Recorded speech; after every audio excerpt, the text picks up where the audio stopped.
What channel I'm on.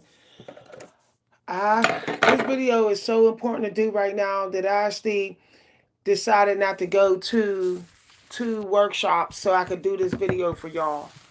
Okay, because it's just too important to do for y'all. This week, over the last 48 hours, I saw a quote that said, um, "People who give are the happiest." So I decided to still um, put videos up whenever I have the energy and have time, and when I've had some rest. So I really hope. Hi everybody. I'm not on video. Faceless boundaries. Um, as the video title say, keep those boundaries strong like Hercules. Um, if you keep your boundaries strong right now and just stay focused on your self care and whatever glow up you want to be done with by spring or summer, you're gonna find it. You're gonna have an unexpected breakthrough in something. It's like it's a reward for making yourself first priority. So I got that the creator is rewarding us people this winter who can make yourself a priority. If you're in people pleasing energy, you're going to end up um, blocking a breakthrough that is important for you to get a manifestation. So um, just make sure that you're like really celebrating who you are, regardless of what anyone say. I saw a quote earlier that said, "Someone needs to hear this." That's what the philosopher says. Said someone needs to hear this. You're allowed to be you. That's what they said. Okay, and then I started to realize that a lot of people who haven't had their big breakthroughs and may have some delays is because they've had society or people in their life in some way making them feel guilty for being themselves, in some way doing it, whether it's reminding them of their failures or their past mistakes or lack of belief in them. Um, Either or is bad. People who don't have belief in you, believe in you, is just as bad as people who keeps reminding you uh, of past versions of yourself. I stopped talking to somebody recently because they kept showing me pictures of when I was like in my early 30s and 20s. And they would look me over and then always show these old pictures, but it wasn't like they were like complimenting me. They were like kind of like shading me as to say, like, oh, this is how I used to look. And so I just cut them off in silence because I knew that they were giving me anxiety. They wasn't allowing me to live in the present. They wasn't allowing me to work on whatever setbacks and mistakes I made. They weren't allowing me to do that in peace without their passive criticism. And they were doing it by showing me old pictures. This person has this sort of obsession with young people. So I knew they were kind of passively trying to say I'm old or something like that. So I stopped dealing with them. Um, we have a tendency to always look at the good things about people in our life. But sometimes we got to focus on the bad things that people brought in our life so we can see how they help set us back so we can realize that the bad things they did matters. That might be enough for us to let them go. Um, that rot is rot, like the good parts of a relationship doesn't taste so good when the rotting is still there or the rotting was too much. So don't feel guilty if you have to cut some people off and you did have some good times with them. The bad times might have been just too much, might have had such a negative impact on your life that you have no choice but to cut them off. So I wanted to talk about that. But one of the main reasons why I did this video was to talk to all of y'all about why some of y'all may feel like the creator's picking on y'all when it comes to money. Um, some of y'all may think that the creator has chosen you to live poor in poverty or something of that nature. But believe it or not, the people who are really chosen to have a legacy, a greatness of their name, they actually often come from poverty. There's a difference between just being cash rich and having a famous name that carries on through time, where it's almost like you got your name on a star on Hollywood. You know, there's different levels of greatness, and some of the most amazing greatness that someone can have is their name being legendary, and it comes from often that person has learned tremendous gratitude because they have come from a lot of trauma, maybe from their childhood they went through a lot of trauma, or they was just middle class with a lot of trauma, or they were living in poverty, or they grew up like a stoic, or like they were Amish. So they learned such appreciation and respect for money that the creator has chosen them to have a whole nother level of greatness that goes beyond cash wealth. I'll give y'all an example. Charles Bukowski was very abused by his father. Um, and just like Ozzy Osbourne, he didn't grow up with money. They both grew up being, in abusive environments. And they, it was like almost like they got lucky, if you want to say lucky, when they became a big name in history. But it was only because they maintained um, belief in their passions regardless of their situation. Even if they didn't have any support system, they never gave up. This is why they earned bigger success than just cash. This is why Charles Bukowski's work is in museums. This is why Ozzy Osbourne had his own festival. There are other forms of being rich, and there are some riches that cannot be replaced with money. Okay, like Ozzy Osbourne can't be replaced. I literally heard him live, and I was blown away. I sat 2 rows back from the stage and heard him sing live, and I wasn't even into rock, and yet I was literally blown away by the power of his voice and his energy being so strong, like Michael's. I felt the same way when I read Charles Bukowski's work for the first time. I felt like I had a like I knew society close up, that he knew my life through his literature. But anyway, um, don't don't think that you're being picked on by the universe. You're being taught to have tremendous respect for money when you before you get that huge breakthrough, because the creator don't want you to become obsessed with money. The creator wants you to continue on your passion.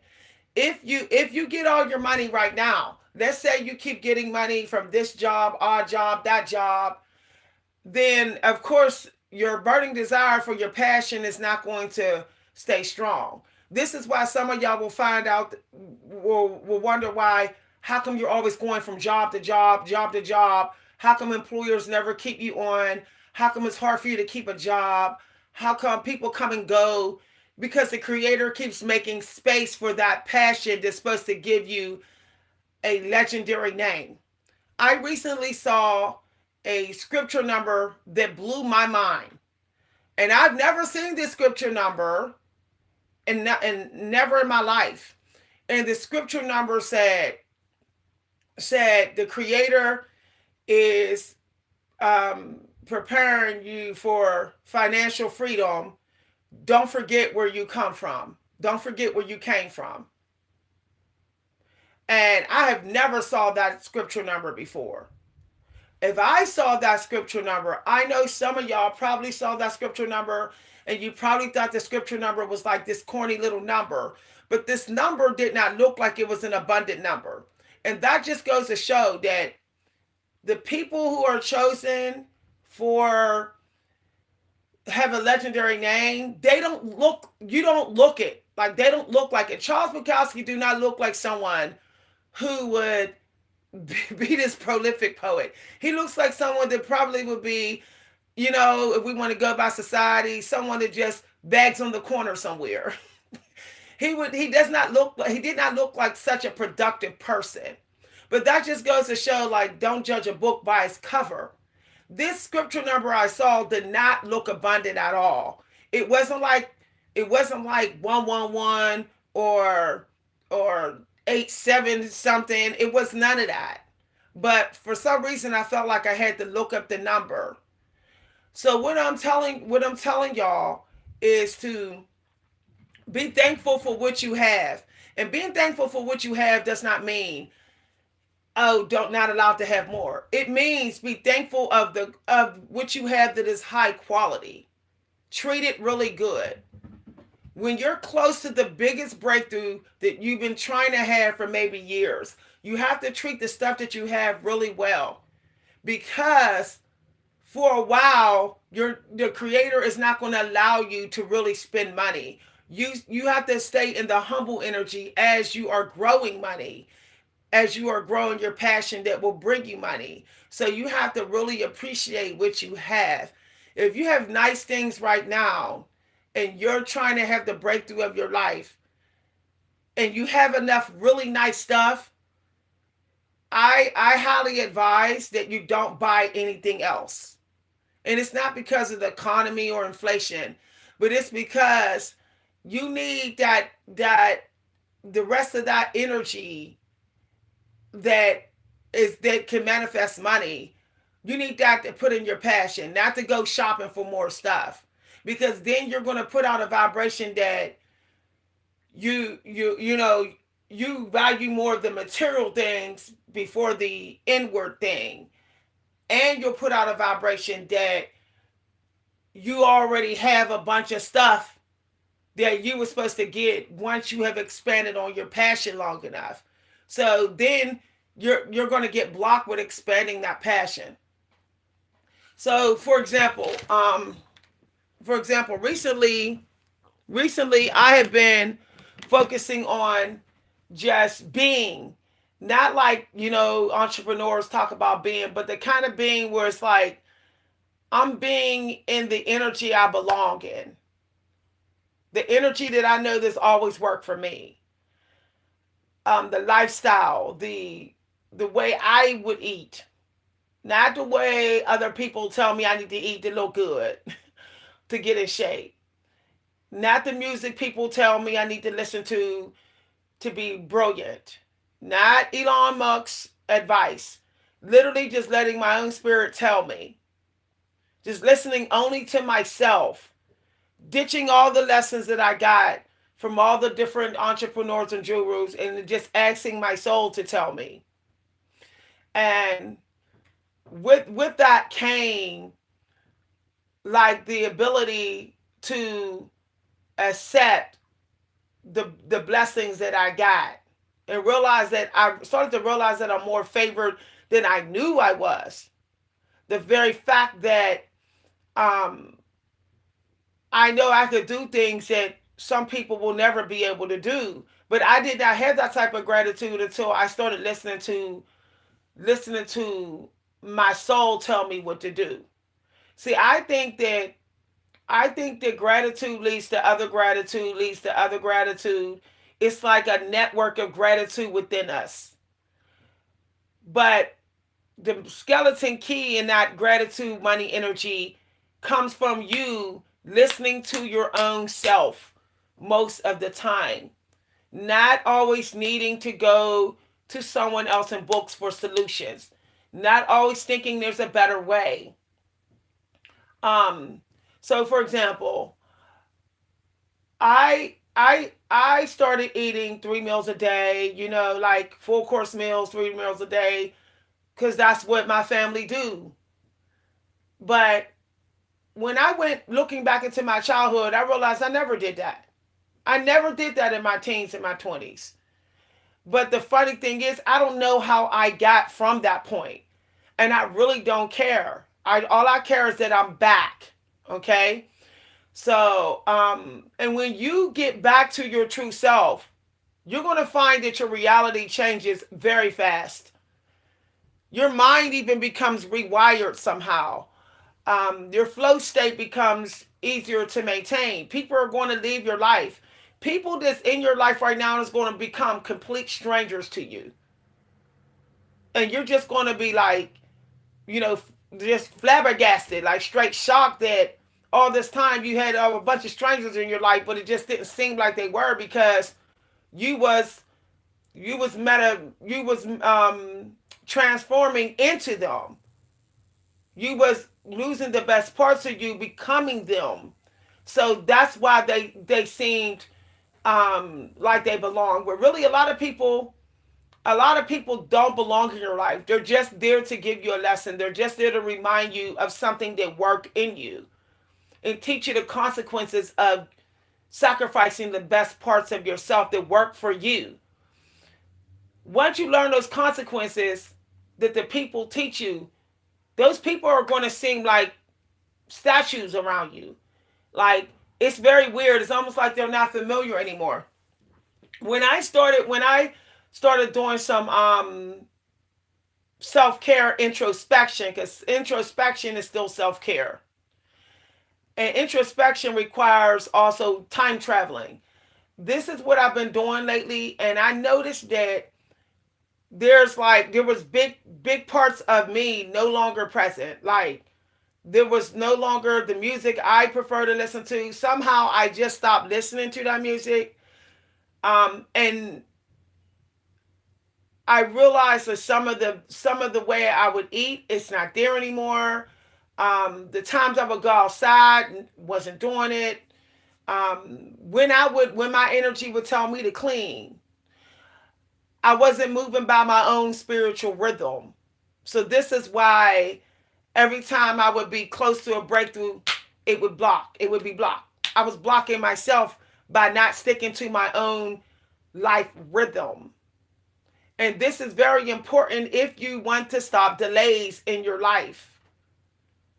If your body say, well, I'm not a vegetable eater, then don't eat vegetables. It doesn't matter what these coaches say. If if you know you're not a movie TV watcher, don't do it. It doesn't matter if your spouse do it. I know people say, well, that'll break up my marriage. Well, you should have chose the right spouse. You should have chose a spouse that wants your best version, that wants to celebrate the best version of you. I really hope people take this seriously because we're right now, it's like, as they say, the nodes of fate is going on. And if you believe in fate, but fate requires you to be true, like deep, no fakeness, no phoniness. Don't take yourself as a joke. If you want if you want fate to come through for you, you cannot take yourself as a joke. If you want if you want the opportunities and blessings to come, you have to show people that you take yourself seriously. You have to put out an energy that you take yourself seriously. And when you do that, you'll notice that negativity will only be but so comfortable with how close it gets to you. When you take yourself seriously, it is like you're very centered in your being. You have accepted the present, your present self, and you're just working on that. While everyone else around you is future thinking, past thinking, you're living in the present. That's what it means to take yourself seriously. because there is no future. There's just the present right now. That's it. That's it. There is no past. You get to shop from the past, but you cannot go be completely back in the past. So you live in the present. And I'm stressing this because manifestations tend to withdraw when you hop from past to future and all that. Manifestations require you to live in the present because it was the present, believe it or not, that got it to come. See what I'm saying? It was not the future that got it to come. It was your present self acceptance of who you are right now and working on the creation of you right now. Your manifestation will not feel anxiety from you. It will want to come to you then because you are teaching your manifestation acceptance by setting an example. Today when I went to the gas station, okay, I could tell that the people that normally would um, project this negative energy at me so strong, they weren't so bold with it. When I went to walk to the door, I took my good old time, and this guy was like, come on, held the door open for me. This other dude had an attitude. Now, normally I would be like mean mugging with my energy because he gave me an attitude, but I just accepted the fact that he's in a bad place in his energy, and I minded my own center because if I mind other people's negative energy, then I start to interfere with my breakthrough. It's not about being self-absorbed. It's about accepting that people don't accept you and you ain't got nothing to do with that, and that's their problem. Whenever you're close to a manifestation, you'll get energy attacks. You'll get family members acting up, being shady. You'll start to pull that energy. All that is the test to see if you're going to keep your boundary strong and stay centered. So what I like to do is I like to tell myself when I'm out in this world, especially in the morning hours, whatever the other people are going through in the morning hours, unless they seek my help, it's none of my business. Unless they want help for their negative energy, it's just none of my business.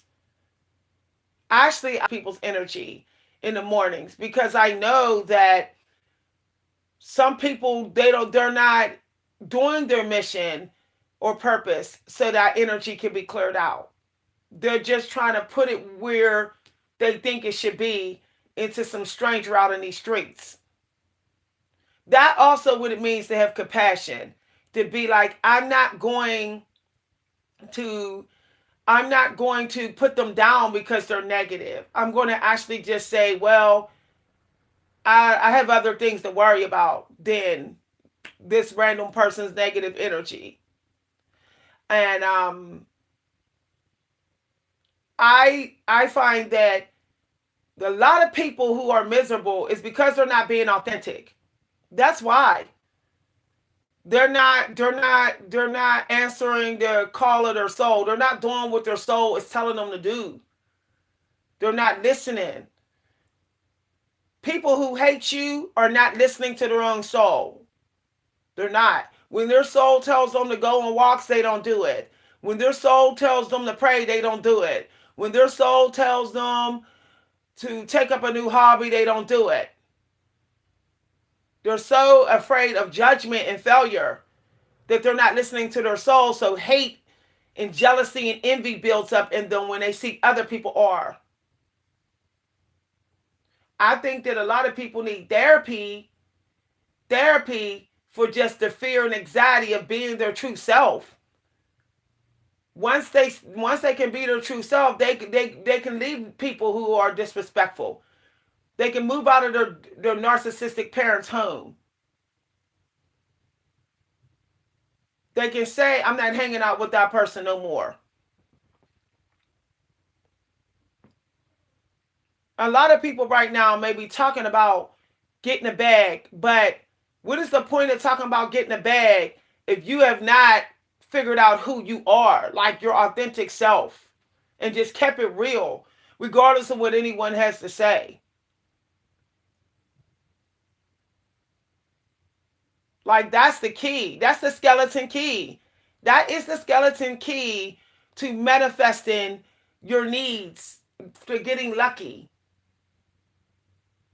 to coming up with ideas that will get you money. You have to be true to yourself, even if it goes against society's expectations.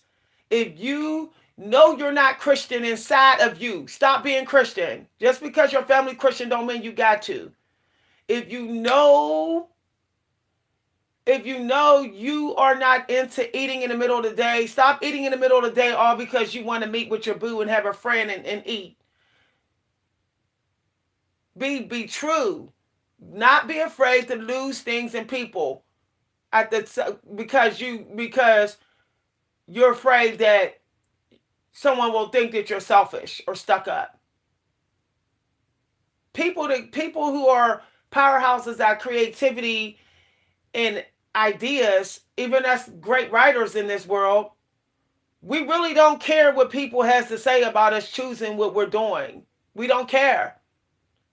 I've had people laugh at me and give me this funny look when I say that I won't sacrifice my writing for nothing. I will die for my writing. I will die for my pen. People think I'm insane. I really don't care.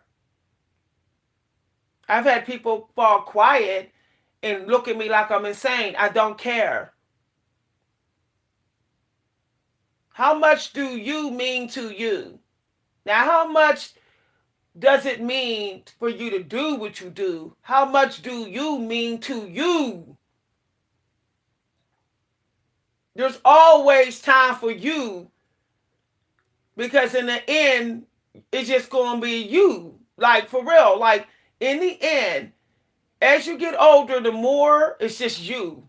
Spouses die, family die, you lose things. Go ask the elderly people in the nursing home. Most of the time in that nursing home, it's just them. They don't even know the people in the room and the lounges. They even just them in the same room. So how much do you mean to you? I remember an old friend of mine, and I asked him some questions about like why does he come off like always so into himself, and he said because I love me and I care about me. Because I told him, I said, you don't never sacrifice yourself for nobody. You always make sure you get yours. You always get yours in. And when he said that, I was like, okay, you know what? I ain't even mad at him for saying that. I could see his point, but that hit me because I didn't realize at that to that moment that I wasn't at that level yet. I wasn't. I was still not making sure I got mine. I was showing up, but I wasn't making sure I got mine. It was always after everybody. And I realized that that was one of the reasons why the creator put him in my life. Why I needed to know him to learn the consequences of being a people pleaser and how not being a people pleaser like him has benefits. The creator wanted me to see what it's like to step into my power and live my life on my own terms, regardless what anyone got to say. This guy I know literally do not care about what anyone thinks. He literally, it's like, I never met anyone like him. One day I want to interview him so he can just be on YouTube and so people can just see how he like literally do not care what society he says. He's kind of just kind of so such a free spirit um that he's like the manual for like living free. But as I go back and I look at that relationship, I realize that that's what I was learning. Um, so at some point during your breakthrough, just thank God for the relationships that you have. I know some people are releasing people and meeting new people or supposed to meet new people, but don't look at the relationships as a waste. The relationships that I have right now that I'm pulling from, they have taught me the consequences of catering to family members, to um, thinking life is just all about work. That was a hard lesson I learned through my family now. And I realized, and I'm telling y'all this, I realized the work is what you say it is. Like if someone is telling you work is you getting up and doing 9 to 5 or whatever, and that's what you're listening to, you're probably not going to manifest your life purpose. You have to determine what the work is. And you just have to accept that people may think you're insane by saying what the work is. Like I'm working on some stuff right now, and I know that if I went around telling people, they'd be like, "Are you insane? That's not work." But I know that that's not going to change my decision because I know the work that it does on me. See, when I'm done with this work, I know the spiritual breakthrough it gives me. See, that's the only real evidence that it's work, that it's the work of the Creator. Because that's the only work that really matters, the work of the Creator. And if it's the work of the Creator, then should have transformed you in a healthier way. And if you have gotten that benefit from that, then it is still work. It doesn't matter if it's artwork, it doesn't matter. It's still work. I have neighbors around me who think I'm like the laughing stock of the neighborhood because they're like baby boomers retired with their house, and some Generation X people that managed to follow the baby boomers or whatever. So they don't speak to me, but I don't care because I know that when the lights go down at night, I've created something they didn't. We all have a shelter over our head, but I know that because they're just obsessed with their property and their homes, and they think that's enough. I know that I'm doing more for myself than they are. I know because I'm not glorifying material things. I'm glorifying my inward power. So when I go to sleep at night, I don't need long-winded prayers.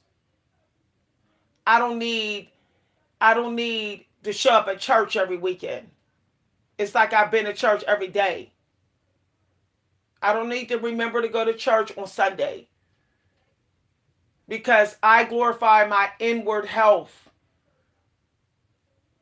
not counting my money, keeping up my expensive car, my expensive home, and just marinating in my expensive stuff. It's nice to have nice things, but what is the point if it's just having nice things? Like, if you want to be powerful, the very first thing is to stop glorifying having nice things. It's not going to make you any more powerful.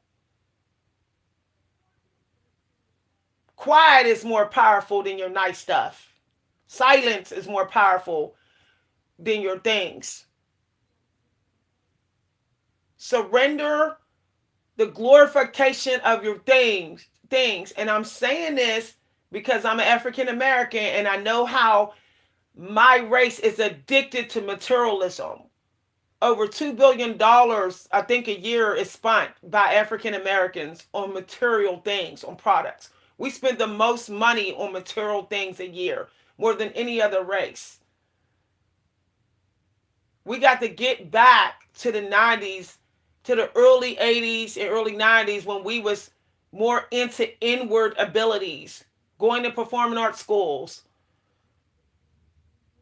had one bag of nice clothes and that was it. We have to get back to that energy. Americans, especially African Americans, for real, if a lot of us was not hooked on material things and products, we would be putting stuff out there at least every 3 months. Every 3 months. Like we all would. Like we would be publishing something, patenting something every 3 months. But this material things, which is also like these apps and these videos and working a lot just to buy nice and more nice shoes and nice clothes and stuff, all that's keeping us away from having the money just run to us. Being able to put stuff out there and the money just come into the bank account without breaking a sweat. Like when you do things because of your inward power, there's no breaking a sweat. When you celebrate your inward power more than materialism, what you create is you're not going to be breaking a sweat. You break a sweat when you make money because you want things. That's how the devil is keeping this world hostage by saying you need to work to buy a nicer car, to buy a bigger home, to buy a nicer coat, to buy that's what's happening to this world, and this is why insanity is getting out of control. We didn't have this many like out of control insane people in the early 90s because the obsession with product wasn't that strong. We might have looked nice, but we didn't have a lot of product. But now it's like the obsession with it. So try this Thanksgiving and this Christmas. See how minimalistic you can be on Black Friday. Try coming out of Black Friday stores with no more than 3 items that actually have an important purpose in your life. Our kids don't need no more stuff for Christmas. They need essential needs, and they need savings and trust funds. They need courses and classes. Like, why don't I've never been to a holiday party where people just like, hey, I bought you this course in knitting. Like, I've never seen nothing like that. Every holiday party, it doesn't matter what religion, it's always stuff. And it's stuff that people just say, ooh, that's nice. But what about this like stuff that people actually can use for their inward power? Like, I'm at a point now, I will literally walk out of a holiday party if I see everybody just giving stuff that's nothing to do with their talents. I don't want to be at that party. I really hope, and I'm saying this beforehand because the temptation is growing. All these commercials and videos, Christmas commercials, it's going to get buck wild on TV. And it doesn't matter if things are on sale. What does that matter? Is it going to increase your inward power? No. So why do you need it? Is it going to provide self-care that you actually need? No, then you don't need it on Black Friday. No one needs a Bluetooth. Who needs a Bluetooth? You can listen to your cell phone while it's in your coat pocket. Go sit down somewhere and listen to your cell phone. Walk in silence. I was all ready to buy a new Bluetooth. I said, I'm not. I was all ready to buy a new Blue speaker. I'm like, I'm not good because I really don't need that. It's nice to walk in silence or just hearing the low volume of my cell phone in my pocket.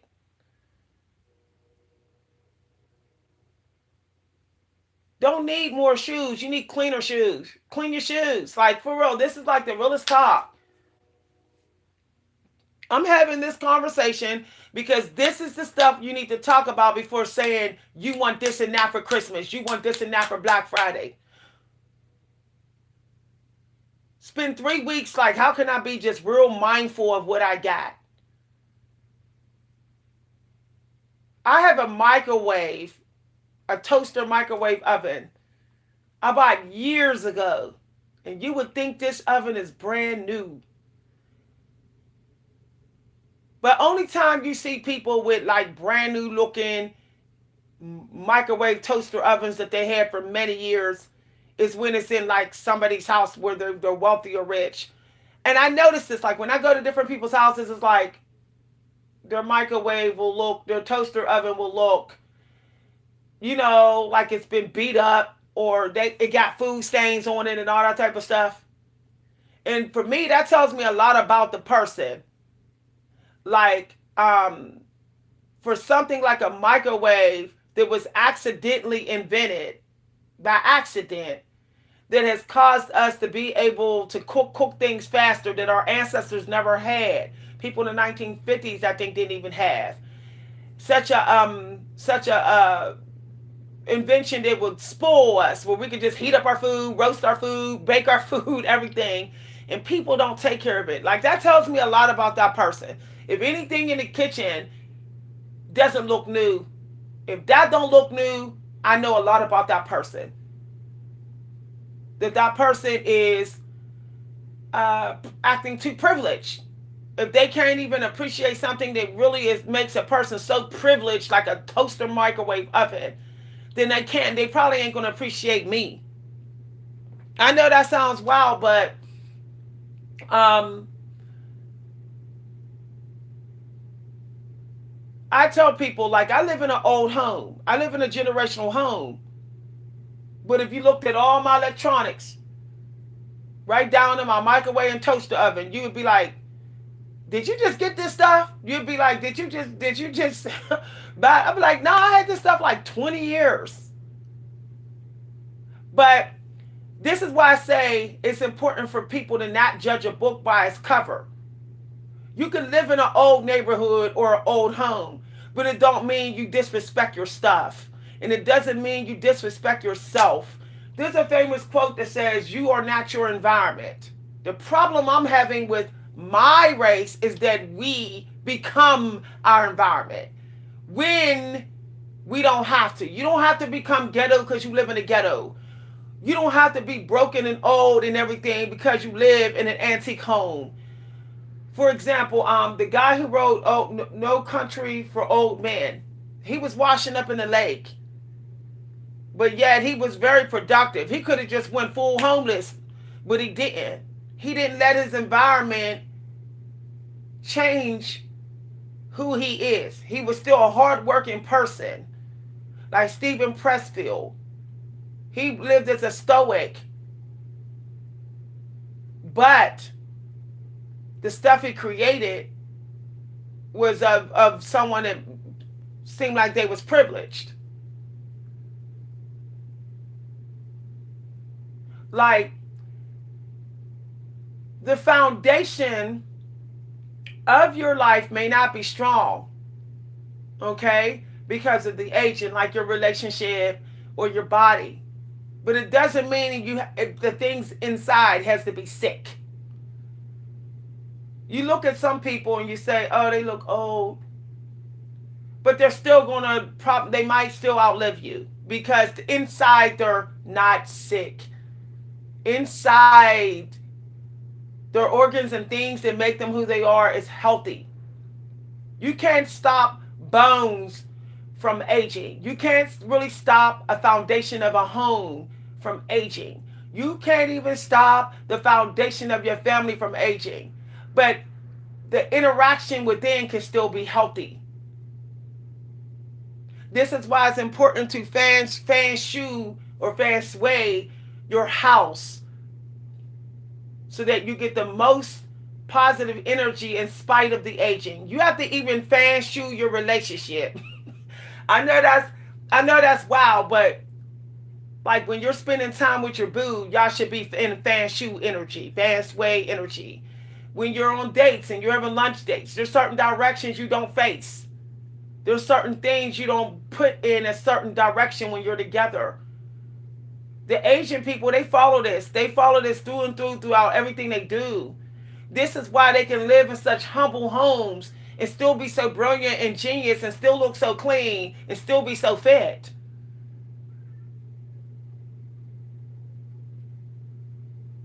So if you're going through something where you keep having delays, there is some part of you or your relationships or your life that is not fan shu, meaning it's not facing the sun. It's not facing what makes you happy, what makes y'all happy. It's not facing what brings you hope. It's not facing what reminds you of your value.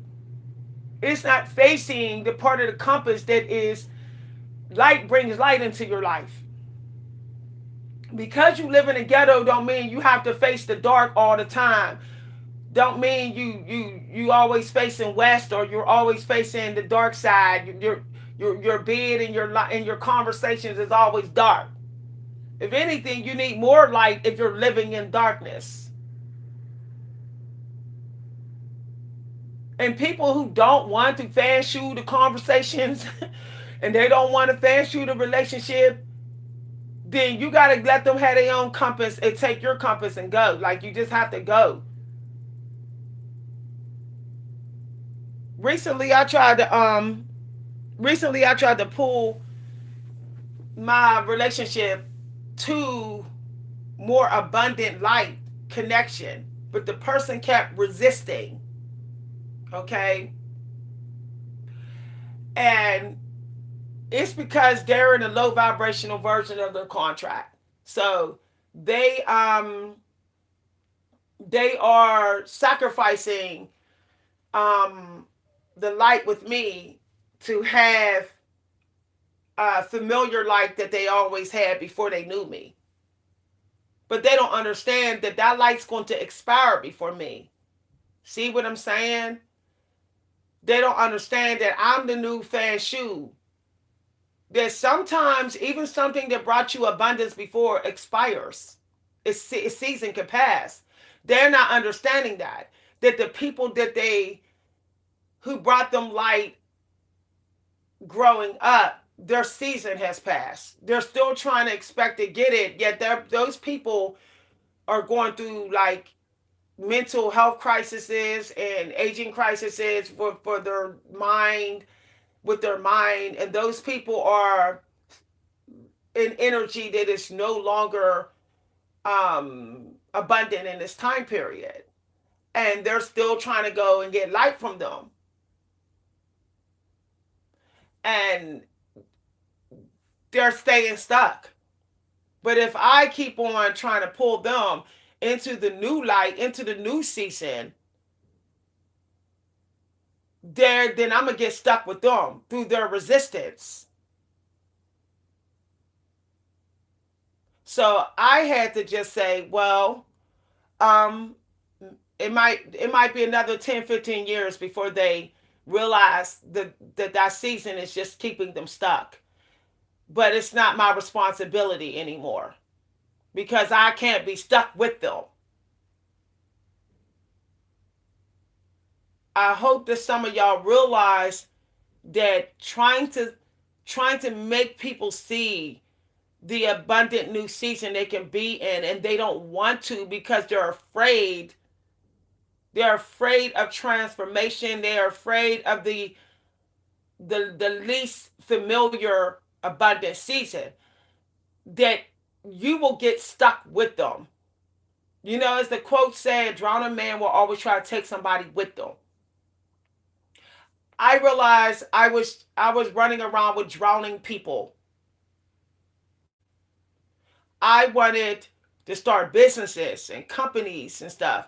They did it. They wanted to be okay with the same income, the same employer, the same obsolete stuff, always the same.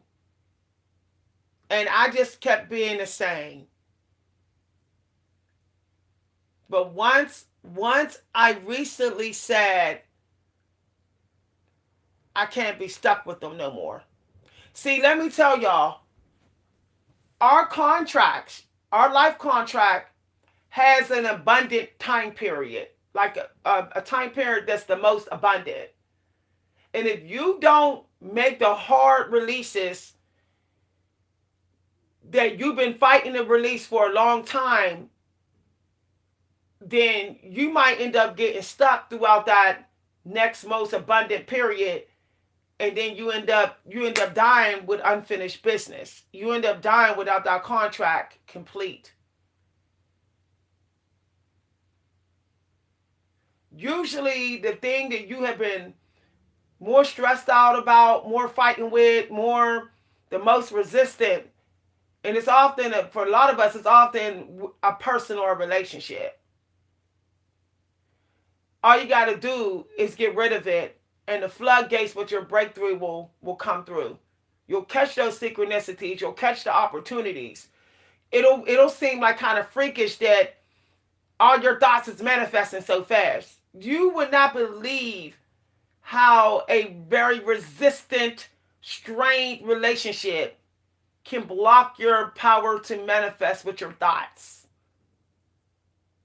You would not believe that your mom or your dad or your boo or your child, your grown toxic child or whatever, they alone, with their resistance to grow healthy with you, can keep your thoughts from being powerful. I have tested this. I've literally purposely took 6, 7 days, absolute silence. Not answering their calls, not talking, not seeing them, not around them. And all of a sudden my thoughts were like on it. Like I would say, oh yeah, I really, I really hope that I can find me a job in this area for some extra income. And then I would go to Indeed and boom, there would be the job. When you fight with people, anybody, even coworkers, even employers, when you fighting with for your rights for the same place, the creator don't want you to have it there. So all you're doing is receiving the resistance fog from that person or that place. And then next thing you know, even though you're in good spirits, your thoughts can't go beyond the fog that's around you in your aura that relationship put it there. So your thoughts are just kind of like lingering around you and not even like going to the matching manifestation. Hi everybody.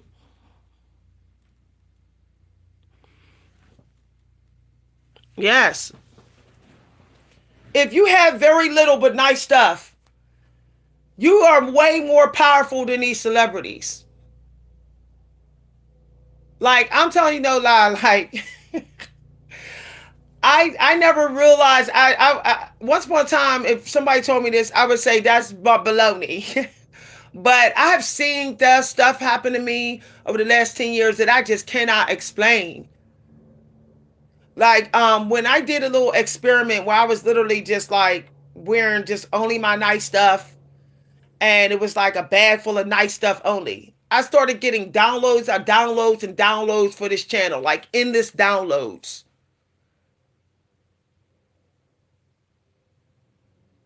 It's the strength of the power of your vibration of high value. It's not about the quantity.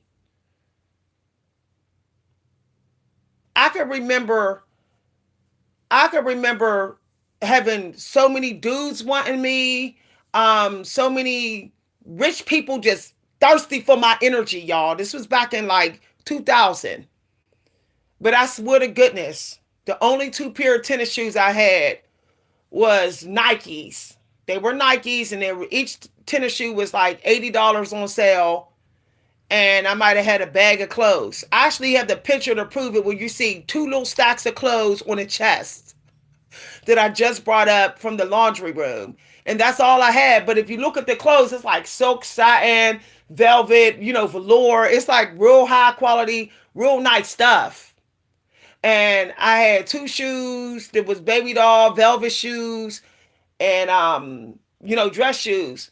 But I'm telling you no lie, when I tell you and I had that little bit of stuff, you would have thought that I was already famous. That's how many rich people was running their mouth and talking to me. It wasn't that I was faking like I'm rich, but I was taking such good care of what I had that my energy was like I'm rich.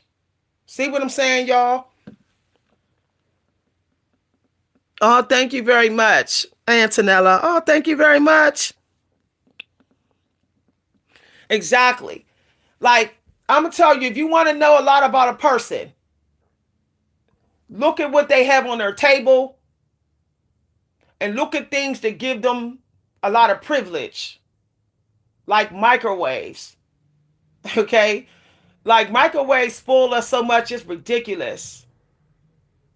Okay? We don't even need cooks anymore. You could just throw the stuff in the microwave. Like, we don't, I'm just saying, can you imagine how beneficial a microwave would have been back in the 1930s? um, so, like, I get scared when I go in people's house and I see their most privileged serving things are not taken care of. It scares me because I know that they're really going through stuff. I know that mentally they're suffering. I have family members who will not clean the stove or the microwave. They will not clean a table. This is real talk. They will not. They won't. They won't even shampoo the carpets once a month. They won't even take their shoes off one time, even if their shoes are muddy and dirty. And let me tell you, they don't take care of themselves at all. It's like scary. I'm seeing it. I'm seeing how the such low self love is being projected onto their environment. I have been arguing with family members for months over taking down the blinds in this house. I need someone to help me because I'm not tall enough. And the ladder we had, somebody stole. Somebody around here stole the ladder that I was using for the windows or whatever to get to the windows. But they won't even do that. They don't care. They won't even reach up and take the blinds down and help me put new blinds up. Because if they hate themselves inside. They hate themselves inside. I have a family member who needs all their teeth out. They won't get not one tooth out, even though they got full insurance. They can afford it. They hate themselves inside. And what I found out is that all you got to do is take one step for yourself a day, and the more you'll take for yourself. We love to say, take one step to write that book. But one step a day for yourself is the ultimate step. It makes you feel like you could do anything then. Like, like try one day. That you procrastinate with yourself. Make that the first priority for your day. And you'll see that everything else comes a little easier to do. Like cleaning your microwave comes a little easier. Checking on your toilets. I tell people, I tell people they can say whatever they want about me living in an antique home, but I guarantee that my toilet looks clean as yours, or you would be shocked to see how clean my toilet look. You would be shocked to see how white my shower curtains are.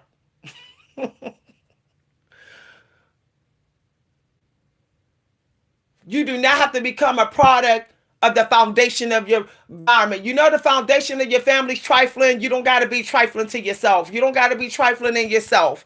You don't like someone's trifling habits. Pick a room in your home so that's your safe place from triflingness. This is about protecting your worthiness of your manifestation. Do it for the sake, do it for the sake that you need things. When you say I'm protecting myself from trifling situations, tell yourself I need things. I have to protect myself from trifling narcissistic arguments. I have to protect myself from trifling behaviors because there's things I need.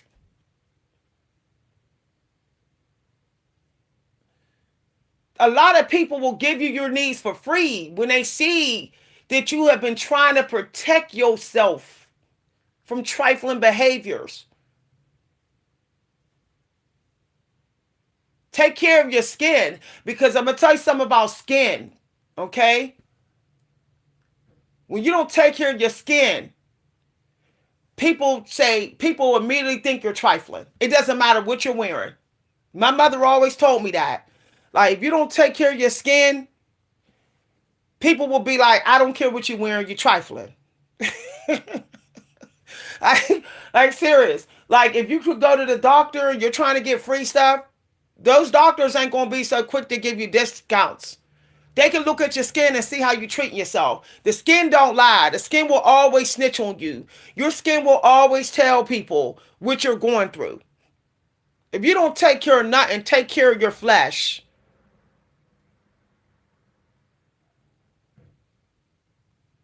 The skin, your flesh is actually really important for vibration. And when I see people don't take care of their skin, I already know, like, they probably ain't taking care of something that's important. Probably ain't. Like, I have a friend that don't take care of his skin. Okay. Well, he started to after from watching me. Like, oh, what are you doing for your skin and this and that?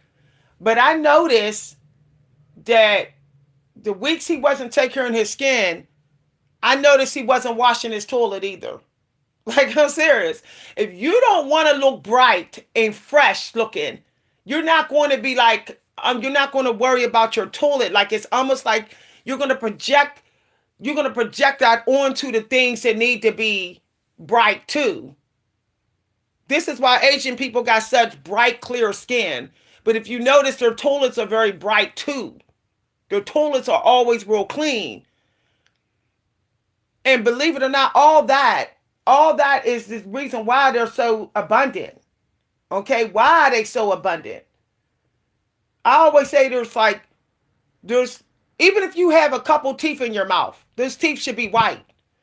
People literally say, you got some white teeth for your age. I've seen 20-year-olds with literally the butterish yellow teeth I ever seen. And I'm literally, like, I don't even go get my teeth cleaned. I know that's crazy. I get my gum cleaned, but I don't get teeth cleaning. But you would think I do. But it's because I hydrate. Hydration keeps your teeth clean. Actually, when you're eating fruit, it's pulling the plaque off your teeth. When you're hydrating, all that plaque and your teeth stays white. My skin is clear, my teeth is white because I hydrate. Hydration is literally very important to manifest gifts. Water is how you get in that I'm ready to receive energy. When you see kids with white teeth, you can be like, oh, their teeth are so white. But what do you see kids doing? Juicing through their day. They're drinking juicy juice. They're drinking lemonade. They're drinking juice. Whenever I see someone can't even keep their teeth white, I don't care if it's two teeth in your mouth. It's about what you have, how you taking care of what you have. I don't care if you got short hair. Take care of what you got. Because you never know when the creator's going to tempt you to, test you to see if you're going to sacrifice it. You're always going to be tested to sacrifice what's working in your favor, even if it's a little bit. Your gratitude is tested. It's challenged. Just like when you're in a video game. You're challenged to see if you're going to use all your power energy up in one fight, or if you're going to use all your tools in one fight. You're challenged.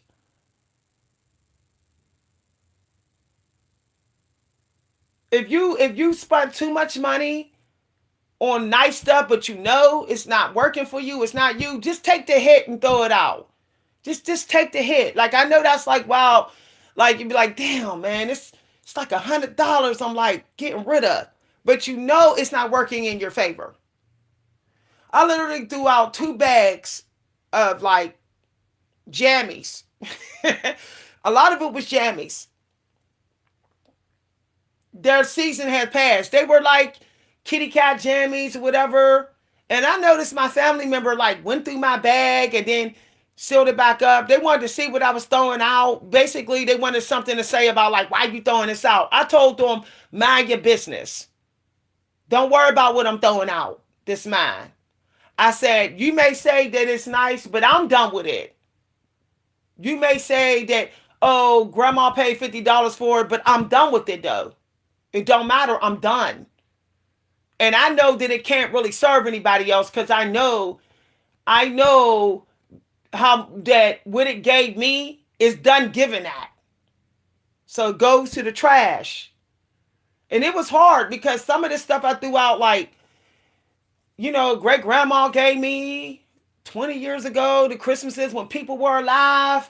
It was hard. It was like, dang, like these people are dead that bought me this stuff. But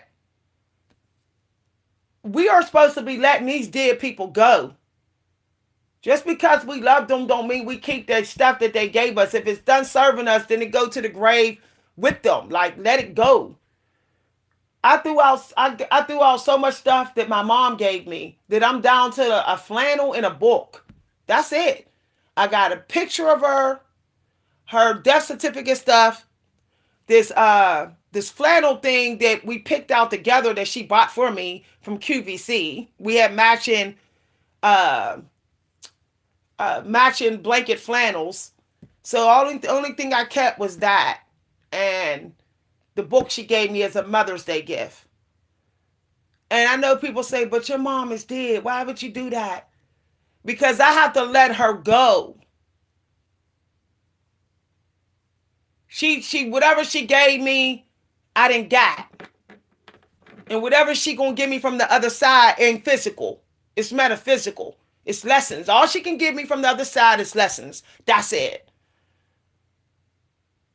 Only thing I'm keeping is what actually served a purpose that she gave me. This flannel she gave me was the first time me and her actually agreed on buying something together. So she said, I'm gonna buy this for you as a gift since we both like it. It was the first time I actually really liked something that she liked at the same time. It was a very special mom and daughter moment. And I was recovering from being sick, so she had gave me chicken soup and she ordered me this beautiful winter flannel that we both had. So it has a very important moment in which she was being very motherly to me. So that's why I kept that. In the Mother's Day book, there's quotes from, it's called Women Know Everything. So the book is very important that she bought me because growing up, I didn't feel feminine. I didn't feel pretty. I felt like all the other girls were more feminine than me, that was prettier than me. I felt like I was the one that looked like my dad. So I felt like I got cheated with the feminine energy. So the fact that my mother bought me this book that says women know everything, that made me realize that she did see me as much as her daughter, feminine as the other girls. So that's why that book means so much to me. But notice I said it's the meaning behind why we keep things, how they serve us. And that's why you keep things when you're trying to have a breakthrough. How they are serving you and why. It really doesn't even matter how expensive they are. Hi everybody. Yep. The skin is a dead giveaway. I like when I see somebody's skin is always bad, I also know that they're disrespecting their own energy. Like your skin can even reveal your sex life. I know that's like, wow, like, nah, I don't believe that. Yeah. Your skin can reveal how much you've been how much you've been giving away your energy, how much you've been letting yourself be harvested by narcissists and in lust spirits, but also how much you've been chasing money too. I have a problem with dealing with people my age because they feel some type of way because they say, "Oh, yeah, beautiful skin. What are you doing? What are you doing?" And I don't want to sound like I'm stuck up, but I be wanting to say I'm living innocent. Like I don't get pissy drunk. I don't um eat a lot of candy and stuff. I don't have sexapades, like escapades. I don't have sexcapades. I don't sleep around. We all try things to see if it was for us. It's not for me. It's not for me. When you're an empath and you can sense demonic energy too strong, casual sex and just having sex to have sex, it's not for you. Like I notice with me, if I even think of or try to have sex where there's no love, it seems like it manifests as really quick in the way I look. Like it comes to the surface very quick.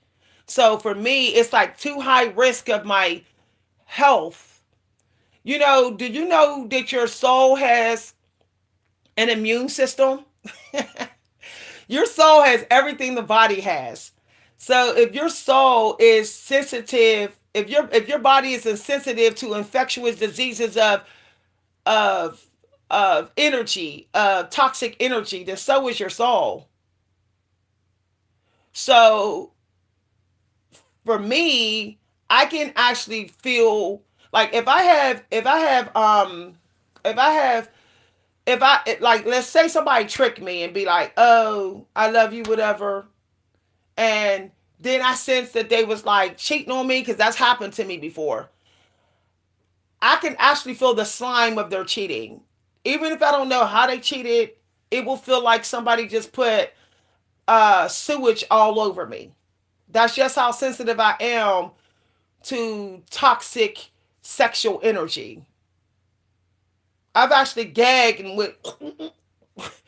So it's different for everybody. I was telling a sub on this channel the one time I called myself giving up on life. And because I lost two babies and I said, F it. I don't care. I really didn't care what happened to me after I lost my son at 8 months, almost 8 months pregnant.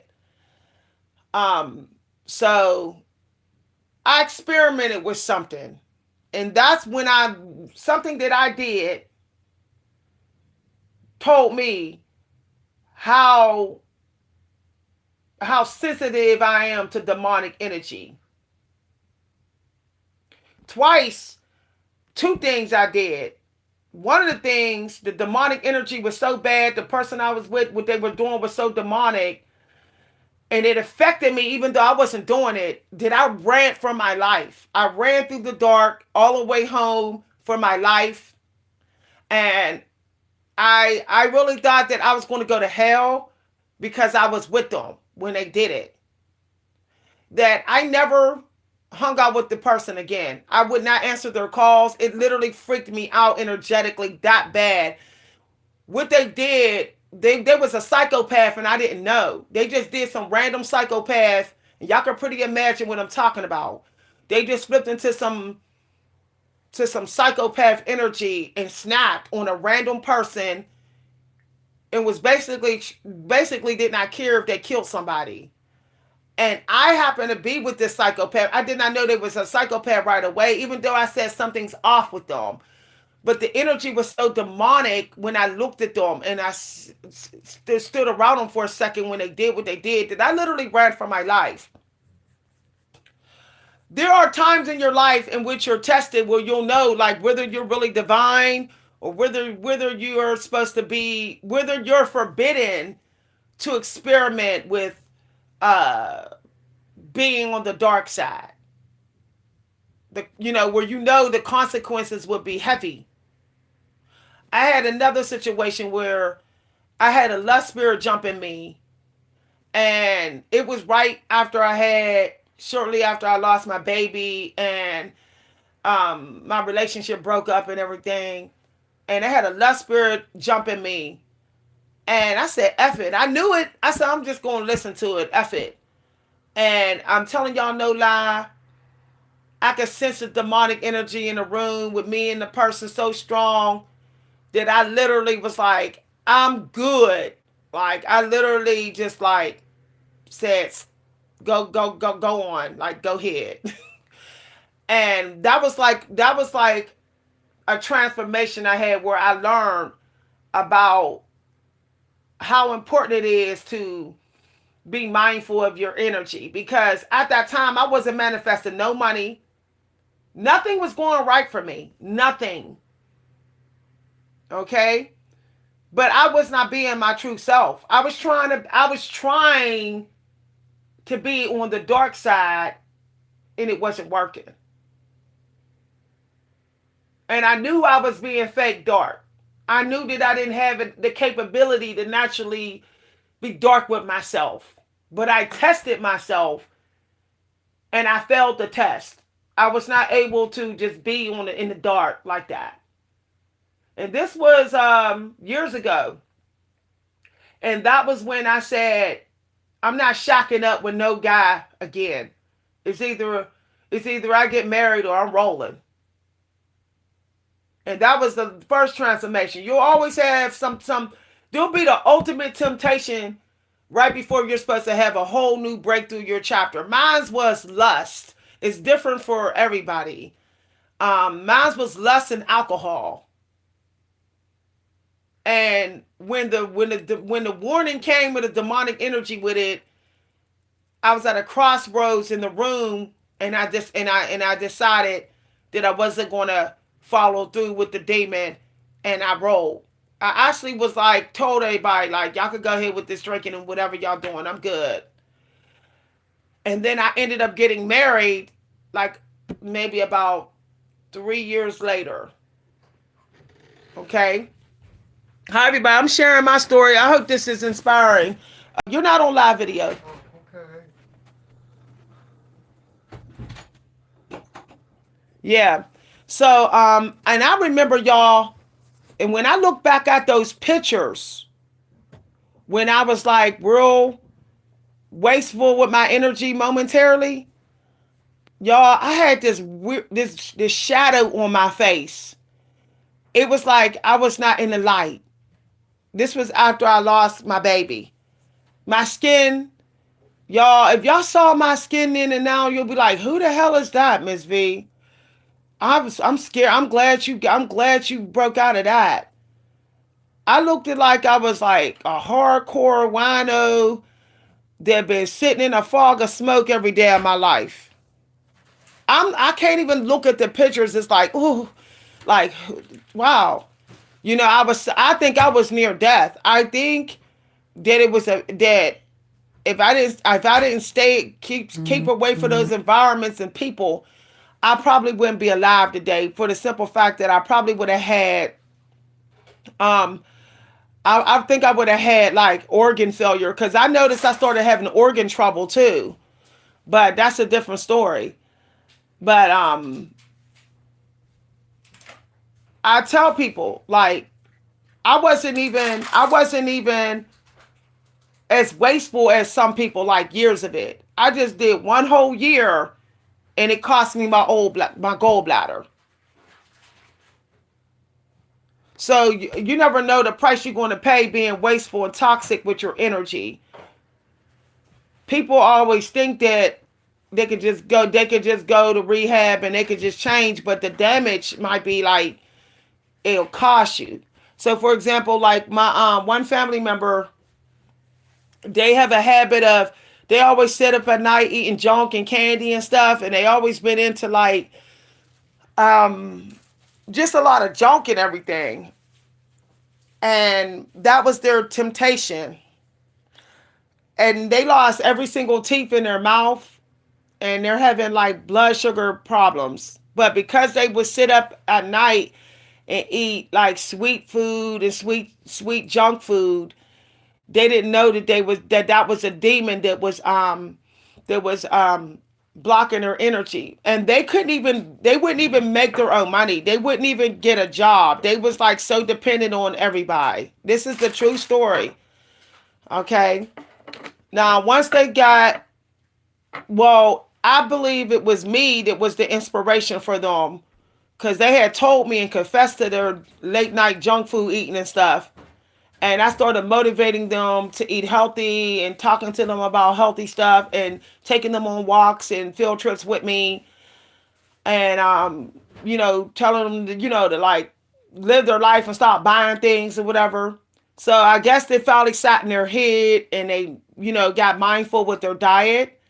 So that led to them getting a job. Now they got their own money.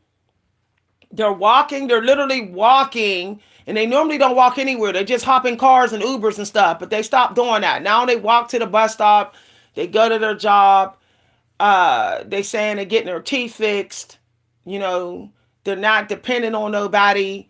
They even moved out of their home that they let other people trash. People trashed their home because they was dealing with low vibrational people. They moved out, they got a nice apartment. It's small, but it's nice.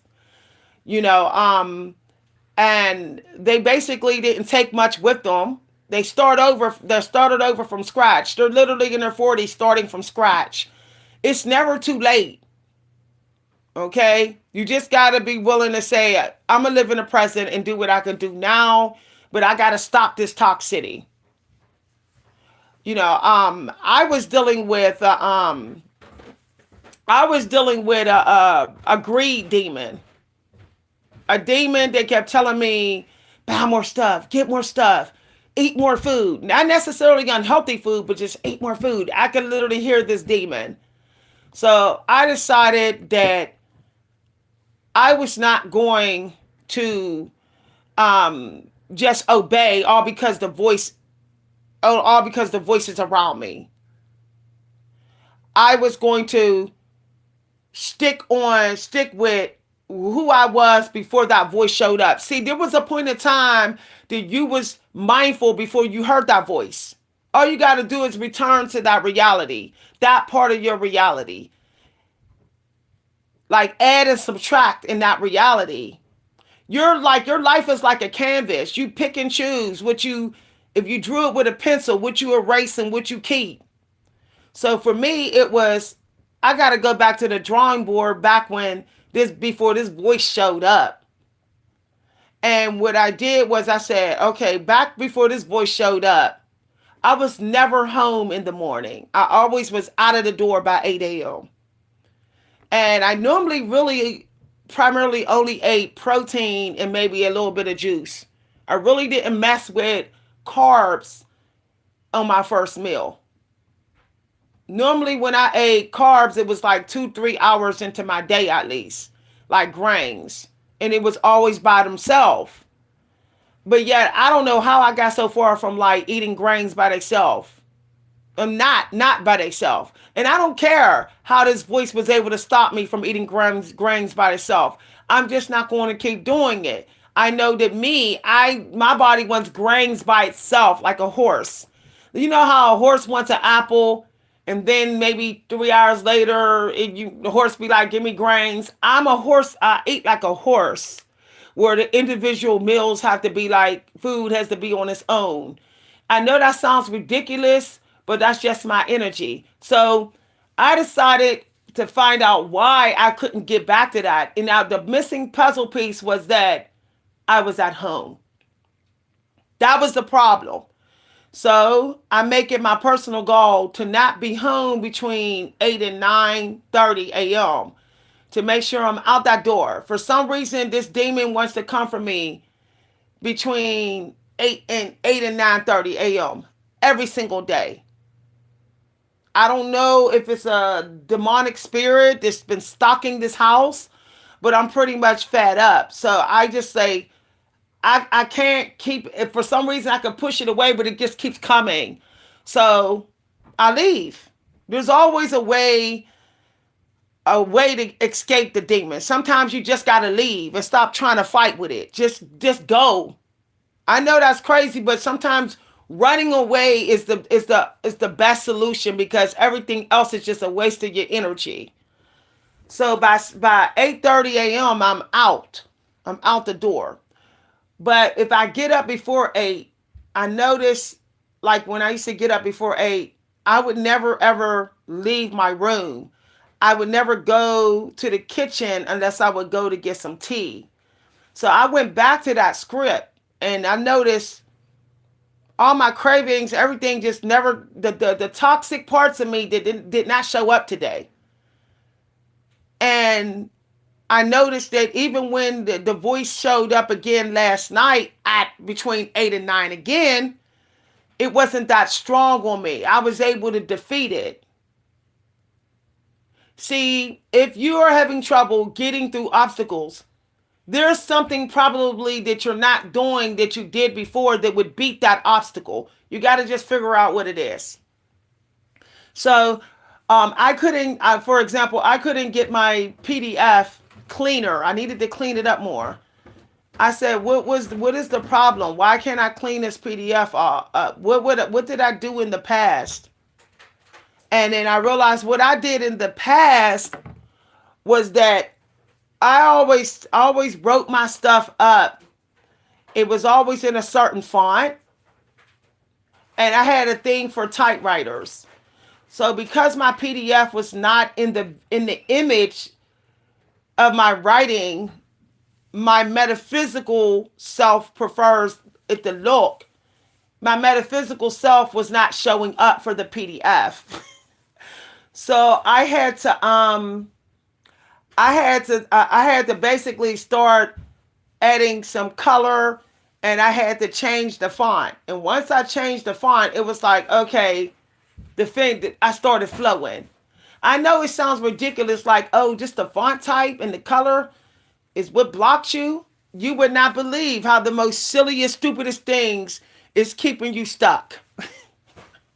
Often if you're not sure what's keeping you stuck, say, what's the stupidest reason why I would be stuck? Like, what would be the most mediocre reason? Because the devil is mediocre. It's very, very mediocre and stupid. It keeps you stuck for a stupid reason. Most of the time. Okay? Like, for example, the devil say, stay in the house, stay in the house. The devil try to make you think that you can't walk because the neighborhood's toxic. See, you're stuck for a stupid reason. Just not walking. Just not walking. That's stupid. Like, most of the world can walk. So you see what I'm saying? Like, when the obstacles come, it literally makes you give up something that is so easy. Like, it's so easy to do. That would keep you stuck. Okay. Oh, thank you very much. Like for me, I cannot unless I don't clean. If I don't clean something, I'm pushing through my day. And I know that's ridiculous because there's some people that can literally get through obstacles and never clean their house. I know a guy that never like goes all month not cleaning their house. And he's literally a genius in music. He doesn't do his dishes. He doesn't clean. But I have to clean, really clean one thing, or I don't get all the way into my power. See, the spiritual contract must be fulfilled in enough percentage in your day for you to get through the rest of the stuff. It doesn't matter. Someone can give you 1,000 solutions. You can have the biggest fans in the world. But if that part of your spiritual contract is not done where it's like strongly done, the vibration of it is very strong, and there's enough percentage early on, and it's dominating your memory or your thoughts. If that doesn't happen, then everything else you're trying to do that day is going to be like, you gotta get yourself in the energy. You gotta pray to get started. You're doing mindfulness meditation. It's a whole lot of other work you're going to have to do to do everything else. Like, this may sound crazy, but I can't even do my hair unless I clean something. I realize that. Like, if I like wake up and be like, yeah, I'm gonna get dressed, I'm gonna do my hair, doesn't work. Doesn't work. I'll be like, oh, I don't feel like it. Oh, I'm not in the mood. It'll all of a sudden seem like work. But if I go and I scrub some dishes, or I scrub my microwave down, or I, clean some tables and surfaces, then all of a sudden it's like, yeah, and I put some music on that's from my childhood, I'm ready. Do you know that your childhood is critical for achieving obstacles that you have in your adulthood? I know that's wild because you're like, but I'm not a child anymore. But it's interconnected, it's physics. Your childhood is still connected on the timeline to this current reality. It's always connected to every reality of every age you're in. And so there are things of your childhood that you have to do in order for the reality that you're in right now, in the age that you're in right now, to stay, to not struggle to stay in a high vibration. I know, I know you may think, but you're trying to tell me that I gotta do stuff. I'm 70 years old. I gotta still do stuff from the 50s. Yeah. I know that sounds wild, but it's just it's weird. Like you cannot ever delete your childhood. As much as you think I got to just get rid of it, the abundant parts of it is always going to stay there. You don't get to get rid of your childhood abundance. It's locked in your metaphysical space. The growth of your life and dealing with the outside world and toxicity makes you not see the value in it. It makes you disconnect from it. And some of it, sometimes those are the missing pieces for you just to be able to get through what you're going through right now. So, for example, for me, in my childhood, I was always a runner. Like, I was always the one that would, like, oh, I'll go to the store and get it for you, mom. Oh, I'll come to your house. I'll get the bus to your house. Or I was always the one that's like, yeah, come on, y'all, let's walk to Oakland. You know, the runner. It used to scare my mom. I'm scared somebody's going to snatch you or something's going to happen to you because you stay running these streets. But I never knew, I never realized that that was actually something that was important for me to do and that it was important for me to maintain throughout my life. It would get me through so many obstacles, even the ones that I'm going through right now, even the ones that seem like they're totally not related to running the streets. They still, it still serves these obstacles energetically. But I stopped doing that, and slowly but surely the obstacles started piling up, and I started like running through YouTube looking for solutions, looking for this, when that was one of the things I needed to keep doing. Um, for some of us, we're not meant to be still but so long. We're so powerful in brief stillment. Like 10 minutes of stillness for some of us is like an hour worth of stillness. So for some of us, we're meant to keep moving. We're not meant to be stagnant for long. It's how we get through obstacles energetically. Society has told some of us, and society told my mom this, that I was hyperactive, that I was borderline ADHD or all this other stuff. Okay. Meanwhile, back at the ranch, that's not true for everybody. It's just that their spiritual purpose require for them to be in movement most of their day. I have a nephew who is like my mini me. He looks like me, and he's like so much like me. But people will say, oh, he's weird because he has a lot of movement to him through his day. But I notice when he's around me and we're both moving, I notice we get through whatever obstacles we had that day. We get our fitness in. Me and him's not eating junk food. I noticed that he also seems to come up with answers to my problems. Like, don't underestimate a mediocre, common activity that would serve you probably more than the advanced stuff you're doing. I so for example, I'll give Snoop Dogg as an example. Snoop smokes weed through his day. Okay. I'm not saying go smoke weed, but there is CBD. There's a lot of people who say they can't lose weight. Snoop is skinny, and believe it or not, one of the main reasons because he smokes weed all day. That's the main reason. And he drinks fruit. He literally juice fasts most of his day and literally smokes weed. Okay. Now, when I was trying to lose weight, I was like in here doing all type of exercises, running to the gym and everything. This is when I first started my weight loss journey. About 4 years ago. It was at the beginning of COVID. My nephew came to live with me. Because I didn't want him in his toxic environment during COVID. So I said, come live with me before this COVID get bad, get shut down, whatever.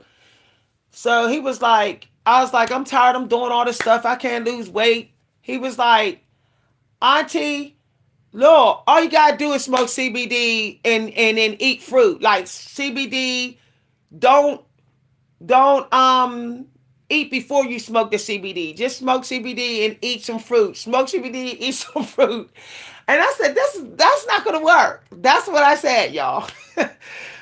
So I said, well, fine. It seems like very silly to say you could that's all you got to do.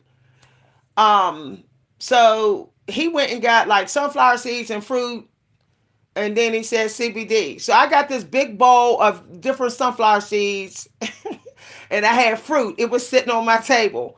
So he took me to buy CBD. And there's some people, if you look at my pictures, like 2019, 2020, okay, somebody actually interviewed me and was like, how did you lose all that weight so fast? A magician never says all their tricks, but what they didn't know is I was in here smoking CBD every single day, morning to night. Morning to night. It was that simple. It was that simple. I did what my nephew did. He said, and then he after he moved out, he was like, Auntie, don't forget your CBD or whatever.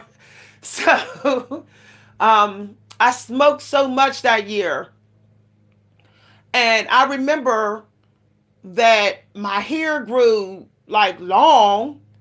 Everything just started to sort out. I was getting job offers. I'm not saying the CBD was magical. What it did was it unlocked all my chakras. The pain I was feeling that I didn't even know I was feeling, it was blocking. It was getting rid of the pain. Any stress, it was getting rid of. Any brain fog, it was getting rid of. Any negative thinking, it was getting rid of. Any insomnia, it was getting rid of. Any hair fall, any the lack of ability to maintain muscle, that went away. I was keeping muscle even while I was losing weight. I was going long periods of time all day long, not even wanting any junk food, not even wanting takeout. And this just went on and on and on and on. And for some reason, as I said, I started connecting with other people who don't do CBD, who is doing, modern present day way, like, oh, just work out, go to the gym, grind harder, calorie deficit, whatever.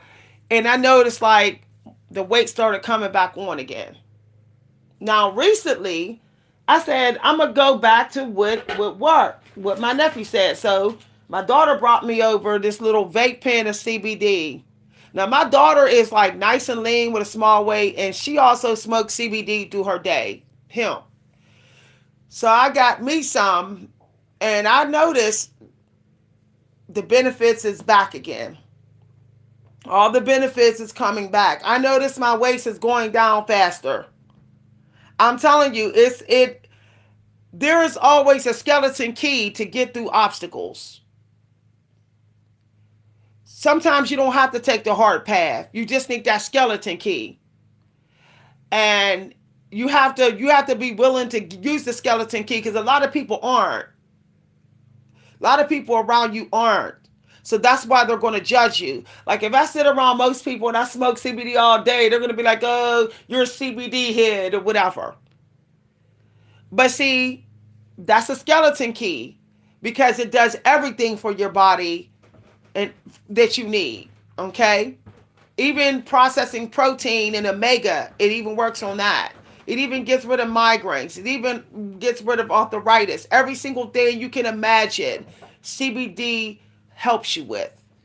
It's worth the money. It's cheaper. It's actually cheaper than a Planet Fitness membership, because we know that you procrastinate. We all procrastinate with going to the gym. We all know that, but you can smoke CBD right in your house. It's cheaper than paying for gas in your car to go to the gym, change your clothes, work out, whatever. You can literally just smoke CBD, go for walks, and do your slow Tai Chi workout with your CBD, and still get nice and lean, like lean ripped. Um, a lot of people say, why did we look so good in the 90s? Everyone was smoking. I don't know why nobody talks about this. Like in the 90s, people were smoking various forms of CBD mixed with weed, whatever, or cigarettes or whatever.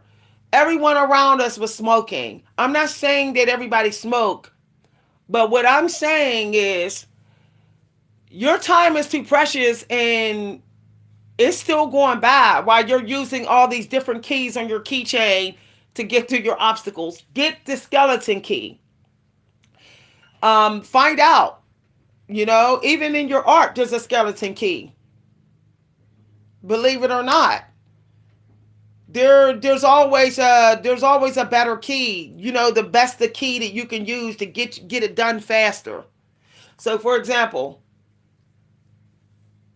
today I did my hair, and I said, I'm looking for the skeleton key for doing my hair without stressing myself out. So I said, I know that we wasn't complaining about our hair in the 90s. Why wasn't we saying, oh, my hair is struggling? So I went and got old fashioned hair products. I went with the most old fashioned 90s products. I got me some hair mayonnaise. I got me some cream of nature, because we were using that in the 90s. And that's it. And some water and some Blue Magic grease.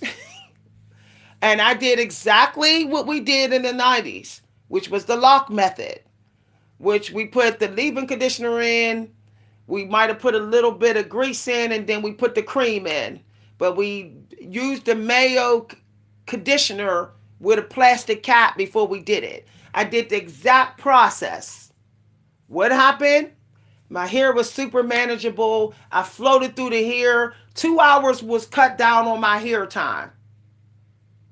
I was floating through my hair. But what I'm saying is, I could have sat here and used the gel and all this other stuff and whatever, but I kept it to what always worked, stress free. There's no point in trying to achieve if it's stressful. If it's stressful, just say this ain't the key. This ain't the key. That even goes to like when you're taking a shower. When you get older, showers, you're very welcome. Showers can be stressful. They can be hard work. But showers aren't hard work when you're older. If you are taking a shower in a way that you enjoy the shower, and it's not like you're just taking a shower. So I find that the same thing that brings you joy when you're doing other stuff, it also has to be the same stuff you do when you're doing the stuff that would normally stress you out. So, for example, if I listen to this music when I'm doing my hair and I start flowing and it's on my piece, then it's the same music I got to listen to. It's the same genre of music I got to listen to when I take a shower, if shower's hard work. It's the same type of music I have to listen to. I don't switch music. I don't go from classical to R&B or R&B to pop. I stick with what works. What always works immediately. What always works the entire time that I'm doing something. There's no reason to change it. So, for example, today I said I play my favorite R&B songs. I said I'm not playing no pop, rock, classical, all this other stuff. I was just all my favorite songs that was always my favorite. That's it. There's no reason to just switch genres when the other genres really don't help my flow state. So I put on the um the singers that I listened to in my teens, in my 20s, in my early 30s. I only played them. Time was going by so fast, it was ridiculous. Like I was getting like, oh wow, did I made my bed pretty fast. Oh, I did my hair pretty fast. Oh, I did this microwave pretty fast. Oh, I did these dishes pretty fast. Nothing took a long time to do. Work didn't take a long time to do. But if I would have kept changing and thinking the grass is greener by like, oh, let me try Chinese classical music or whatever. See, that would have just it would have been messing me, screwing around with my own vibration. So once you find that sweet key for your spiritual being, you keep it. Don't change it. You're locked in. You're locked into a higher vibration at least than you had before. So you might as well just stick with that. So, for example, night walking. That was one of the things I was doing when I was smoking CBD. I when I was smoking CBD all the time with my nephew, we would walk outside, we'd go to the store, get some fruit, get some seeds, walk back with the CBD and smoke. And then in the evening, we'd go walk somewhere or go shopping, then we'd sit outside and have a drink and smoke or whatever. But what I noticed is that we were going outside twice a day. When I started to look over my life, and I compared it to when I was at my best version as far as my body, I stopped going outside twice a day. I was only going outside like once a day. So what I did was, even though I'm alone and my nephew's not here, I decided to take that part of the script as if he is still here. Often we stop doing things because the people's not there to do it with us. We think, what is the point of doing it?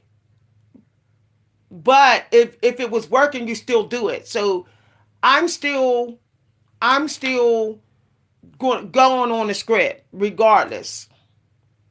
Okay. So for example, when my nephew was here, I'm using my story during COVID. We during lunchtime, I don't remember us like I think we were just eating like seeds, like carb loading, and that was it. Like really just carb loading and juice loading. And then we actually ate like a small meal at dinner, like we had a piece of fish and some greens or something like that.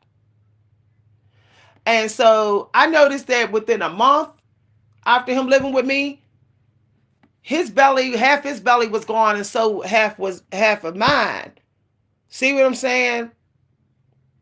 Now I know people say, but that costs you money. CD is expensive. Being fat is expensive. It's more expensive than buying CBD.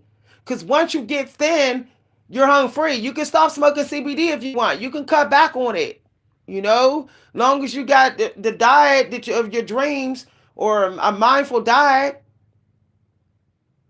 I would rather smoke CBD and work out in peace at a park or in my home or in my backyard than work out at a gym with all that toxic energy and receiving everybody's stressful energy, and I'm still dealing with pain in my body, or I'm still dealing with brain fog, or unable to process protein like I should.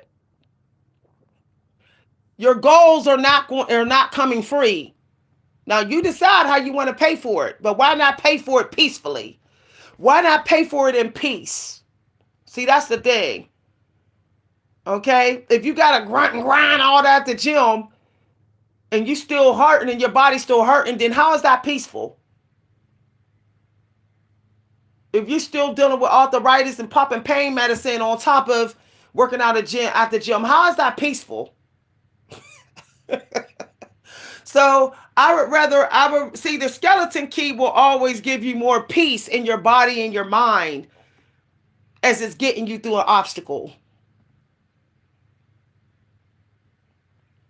So, for example, if you write a book and you just go ahead and just go ham writing this book, when you go to edit it and everything, and you go to like design the book and put it in the outline, it's not going to be peaceful because your manuscript is all over the place. But what if you already had the outline ready, the editor on standby, and you already knew what you was going to write, and you already had the book outlined, and all that. You was fully prepared from head to toe. You knew the style you were going to write in. You knew whatever. You'd probably have way more peace getting it done. You would not think negative about it. You'd probably want to do it again and again and again. See what I'm saying? Once again, every single obstacle you're trying to get through has a skeleton key, and it will always be the most peaceful, fluid flowing way to get it done. The Asian people, they know this. That's why they do Tai Chi. That's why they do yoga. That's why they do just a little bit of aerobic workout. A lot of them are not into intense weightlifting at the gym and stuff unless they're like bodybuilder.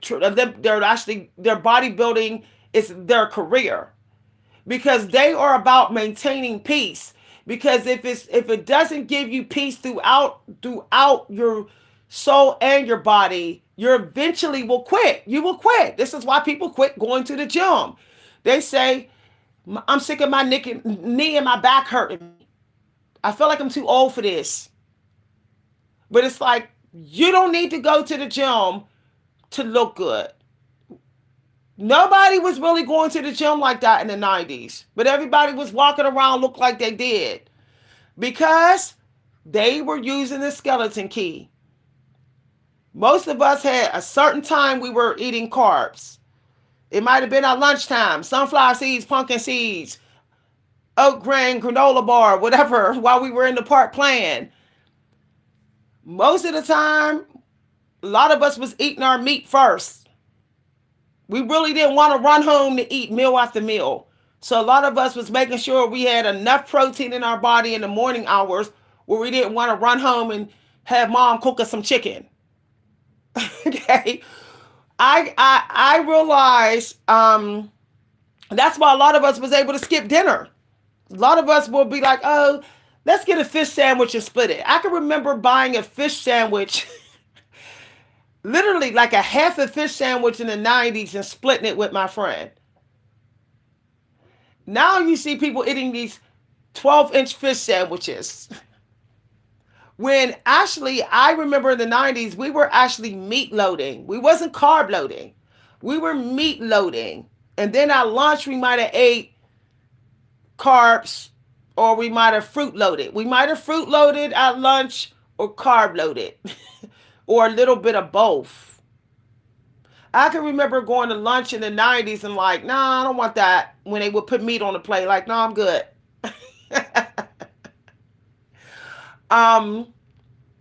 So I'm just saying, like, if you are having struggles, look at it this way. If you're having problems getting through goals, why don't you go to the time period that would get you through the goal? If this is not the time period that would get you through the goal, leave it. Just leave it. Who cares if anybody thinks you're weird? Who cares? If you want to get through the obstacle, that's all that's important. There's a guy that lives near me. He's on this channel. He's a sub. And I ran into him. And I think he's in his 30s, but he's like lean and ripped. And every time I run into him, he is smoking. There is a blunt in his mouth. But and he's very unapologetic about it. I don't smoke weed, so when I run into him, the weed be around my face or whatever. But he don't. He's not sorry about it. I'm not saying go smoke weed, but I'm saying do what you gotta do. Do what will get it done faster in that peace. But don't expect to get it done for free.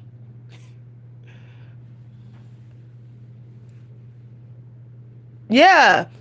The gym is toxic. And I don't know why why am I the only one that, since the gym is toxic? I go to the gym, I'm like, don't nobody feel the toxicity in here? Like the air smells old and stale. It smells like you're sniffing someone's dirty laundry in there. Um, like a couple times I came out of there and I got itchy rashes on my thighs. It was like as if even when I cleaned the seat, I still came out of there with reactions on my legs from people's funky sweat. Hi everybody. I really hope this video inspires people what I'm saying. Like you want your look, life is supposed to feel long. Do you know that? I know we say life is short. Life should not feel short. It should feel long. Your day should feel like, dang, this is a long day. I got so much time in this day. You should feel like you got some spare time. Like, how did I get some extra time today? You should feel like that in whatever you're doing. If you are using the skeleton key for what you're doing, we are not supposed to having our minds silent all day and wondering all the time. This is obsession with silent mind, wandering in the air mind through our day is causing, I think it's causing people anxiety and they don't even know that's what's causing it. We're not supposed to always be tuned into the ticking of the clock. That's why the creator gave us music. That's why the creator gave us instruments. And I don't hear anyone playing music around me. Like, no one plays music in my neighborhood. Like, I seldom ever hear people driving with music on. I seldom ever hear music coming out of people's homes. I just hear TV or that's it. I'm like, wow, like, everybody's just kind of like sitting in front of the TV or on their cell phone or they're just like zombified. You know, they say music soothes the savage beast. That savageness could be the way your negative thoughts are, how you think, the negativity coming from your subconsciousness because it's silence. When I feel that happening, I will literally be like, music time. Music. I know we think that silence and quiet is always a blessing, but it isn't. It isn't always a blessing. We forget that there's music. If we want to speak of heaven, there's music all throughout heaven. I don't think we're supposed to have such dead quiet like I hear a lot now. I be hearing dead quiet in the streets, dead quiet when I'm walking past people's homes, dead quiet when I go in stores. Like hardly nobody talking. Everybody got, I even when the mailman come, he's like listening to Drew Rules. It's like, why don't you got music playing? Like, I can hear his Bluetooth, and he's like, he's not listening to no music. I feel like this. Once you have the solution, once you have something that works, you don't need to listen to any more to do with that. Whatever that's working for you. So put on music at that time instead of like listening to more teachers. We have way too many teachers now. Way too many. It's like overwhelming. I just feel like there's just books being thrown out my head in the metaphysical realm, and it's like people's books of their voices over and over again. And this like defining it. Like I did a video the other day and I was talking about achieving goals, but I was talking about just showing up. I simplified it, just showing up. And there's somebody's channel that I go to all the time, and I think that they get my videos, and they put a video after talking about you supposed to just keep going just to keep momentum. And I found that toxic because why do we need to keep momentum going? To me, that's like thinking that you'll fall out the race or that you'll lose. Like, why can't we just show up? Like, why can't I just show up at my computer and type one word and walk away? Why does it have to be because I want to stay in the race? Why can't it be because, showing up feels good? Like, why can't we just do stuff because it feels good? Why does it have to be because I don't want to lose? Or because I don't want to quit? Or because I don't want to fail? Why is it always I have to keep up in society with this? Why not just do it because it feels good? Like, why not just eat meat and nothing else because maybe it feels good to not have different stuff in your stomach? Why does it got to be because I'm dieting? Why does it have to be a large reason, this big, enormous goal? Like, I don't think like that no more. It's like, I just like, because it feels good. I like the way it looks when I do it. That's it. This, like, I've been deep brainwashing myself to not make it about a goal. Like, even though we got to call it a goal for people to know what we're talking about doing the work, but I don't want a big goal. I'm trying to get rid of any script in my mind that's like, there's this big goal at the end that I'm going after. No. There's only the little goal that I'm doing right now. I don't want to future think anymore. I find that future think creates anxiety. Like, this big goal. Oh my goodness, I didn't put a comma in this sentence. I'm gonna be behind on my big goal. I got this big goal I have to achieve. This cheese, this prize. It's toxic, y'all. We're supposed to just be living a good, happy life the best we can. That's it. And doing what is healthy. It's healthy to lose weight. It's healthy to lose weight when you got too much fat. It's not even about I'm doing this to get respect and to look good. It's just healthier. It's having respect for your body. What about lose weight just to have respect for yourself?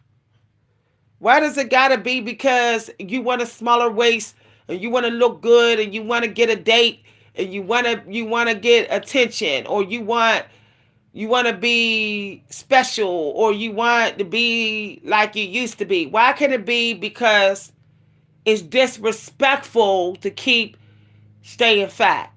Just admit that you don't respect yourself when you don't care about your diet. Nobody wants to admit that. Nobody ever says on YouTube, stop stuffing your face with all kind of food every day.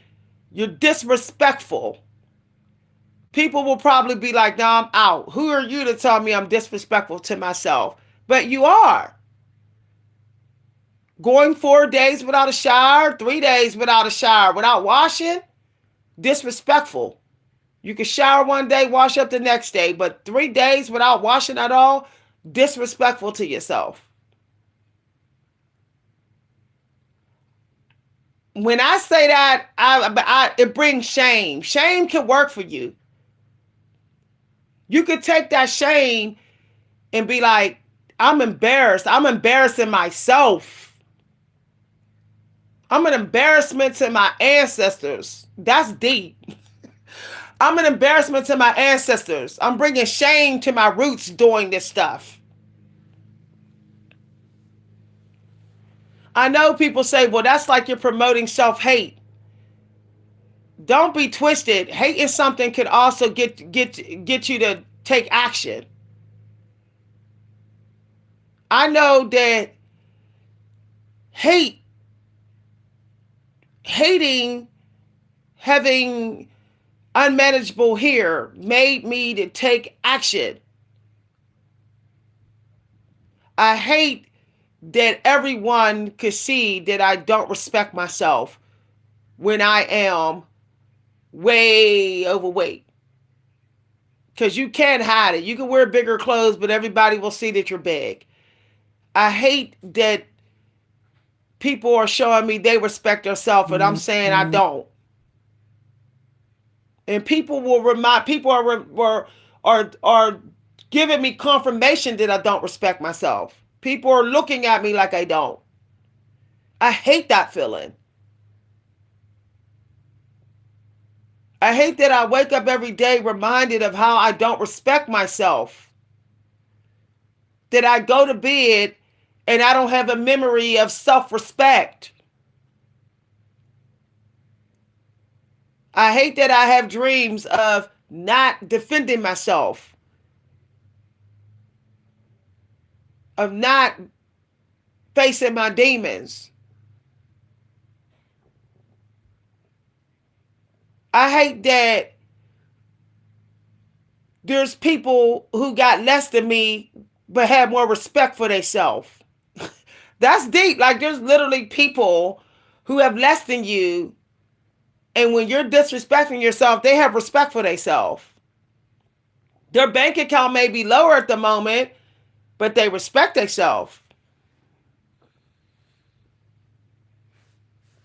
That should make that when this, just stop and say that sometime. I say that, I'd be like, this is disrespectful to myself. I'm not doing this. Like that makes me not want to do it then. When I be like, oh, I want to eat another big piece of pie, I say, is this respectful to myself? This is embarrassing. Just because ain't nobody watching me don't mean there ain't nobody going to know what I did.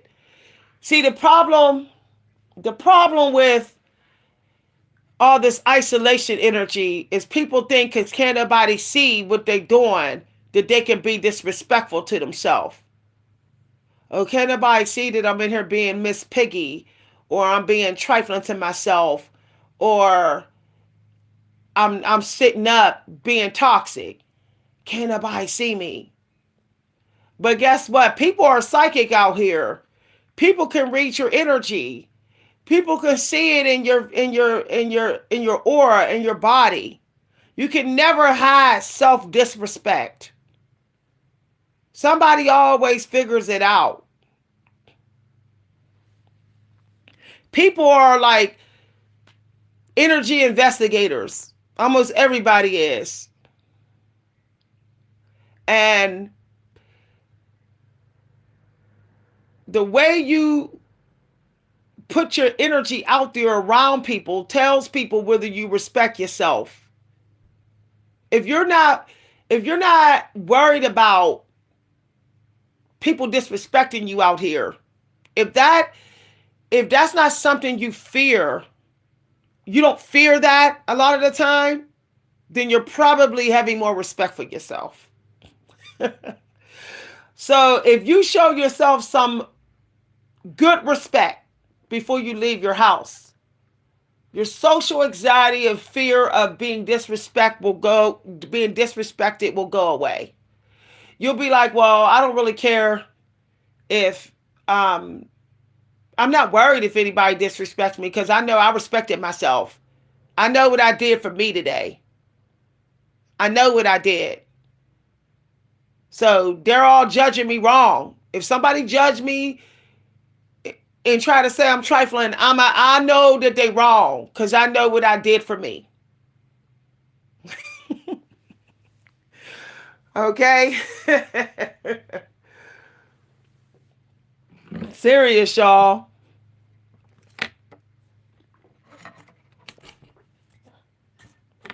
I'm telling you, if you feel this is my new motto. If I feel a little stuck, what can I remove? What can I kick out of my energies? There must be something needs to be out of my energy. Has to be. Because I know that I've been good to me. I know I've been giving myself some love today. So why am I momentarily stuck? Something is invading on my energy privacy. It could be something in the room or something I can't see, but I don't get to just be stuck and be comfortable being stuck. That's disrespectful to myself. Comfortable being stuck. You should be outraged, offended. You should feel you should feel like the universe owe you when you're stuck.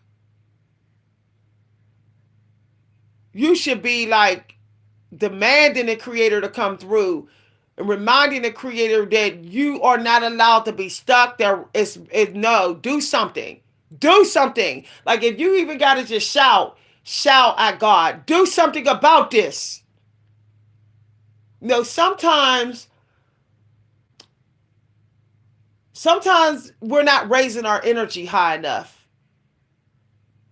steadying in our power enough. Sometimes playing it cool and being quiet just ain't enough. When I manifested a lot of downloads and huge financial breakthrough through this channel, if y'all heard me in here, y'all would have thought I was insane. At some point, I started shouting. I was walking around my table saying, I demand it. Do it now. Do it. You would have thought I was insane. I know my neighbors know I was in here alone and was like, why is she saying all that? I really didn't care.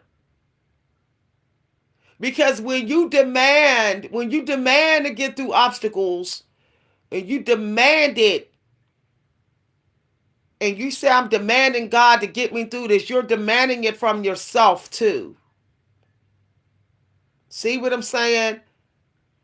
So when I say demand, I'm talking about demand in the energy that really defines you. Not in the energy that defines someone else that you see is getting their prayers answered. It has to define you. If you have a big mouth and you're loud, you got to be big with it. If you force yourself to be soft, it's not going to work. Your subconsciousness is going to consider you to be fake. It's not going to let it's not going to let the force all the way down in. It's going to attack you and block your consciousness of your consciousness voice.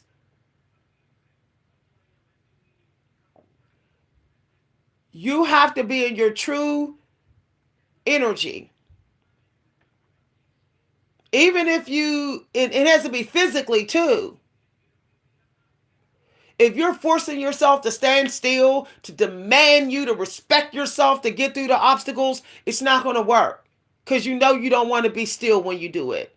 This is the problem I have with the school system. All the kids forced to sit behind those desks. Not all kids are meant to sit at a desk the entire time while they're doing the work. I can't imagine what some of the kids are going through. Being forced, their energy to be forced in a certain mood when it's not the mood they need to be in for their higher self to be accessed.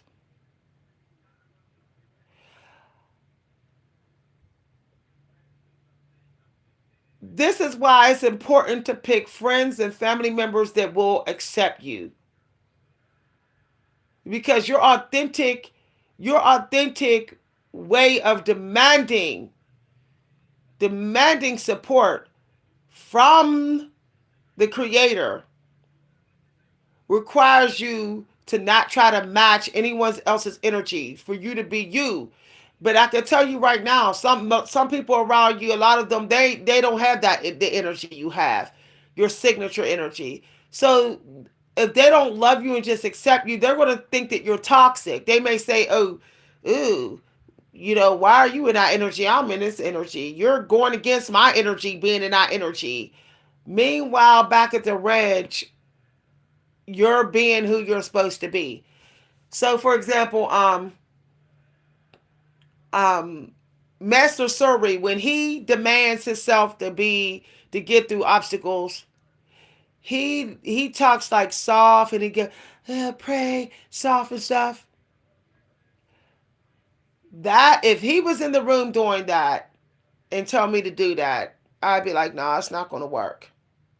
It's not gonna work for me, Master Suri.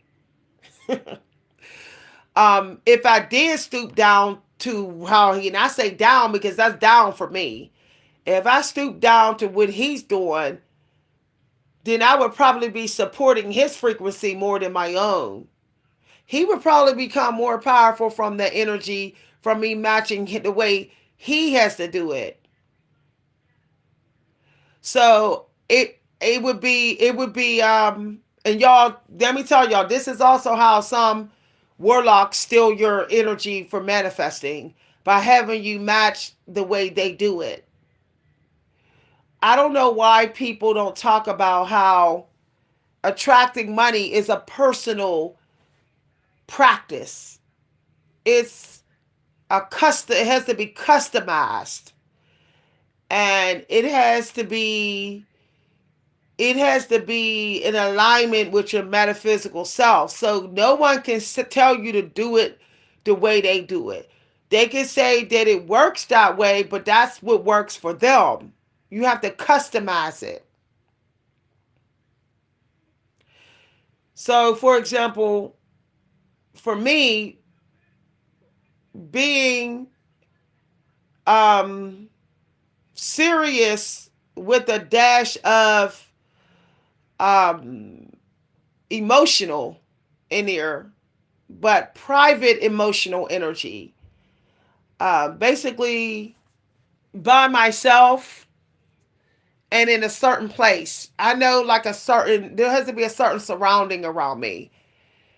I'm not going to mention what it is because that would be me revealing too much of my inner power. But once I have that around me and I have the two moods I have to be in, then one where some manifestation is coming to me. It might be whatever that any thoughts of mine.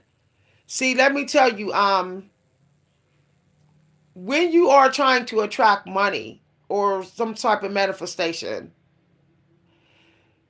the thoughts that were in the highest vibration and the more fresh, those are the ones that will be most likely bring the thing that you want. So let's say you're like, oh yeah, I'm trying to manifest a car, but yet you were trying to manifest all this different stuff over that same week or that same season.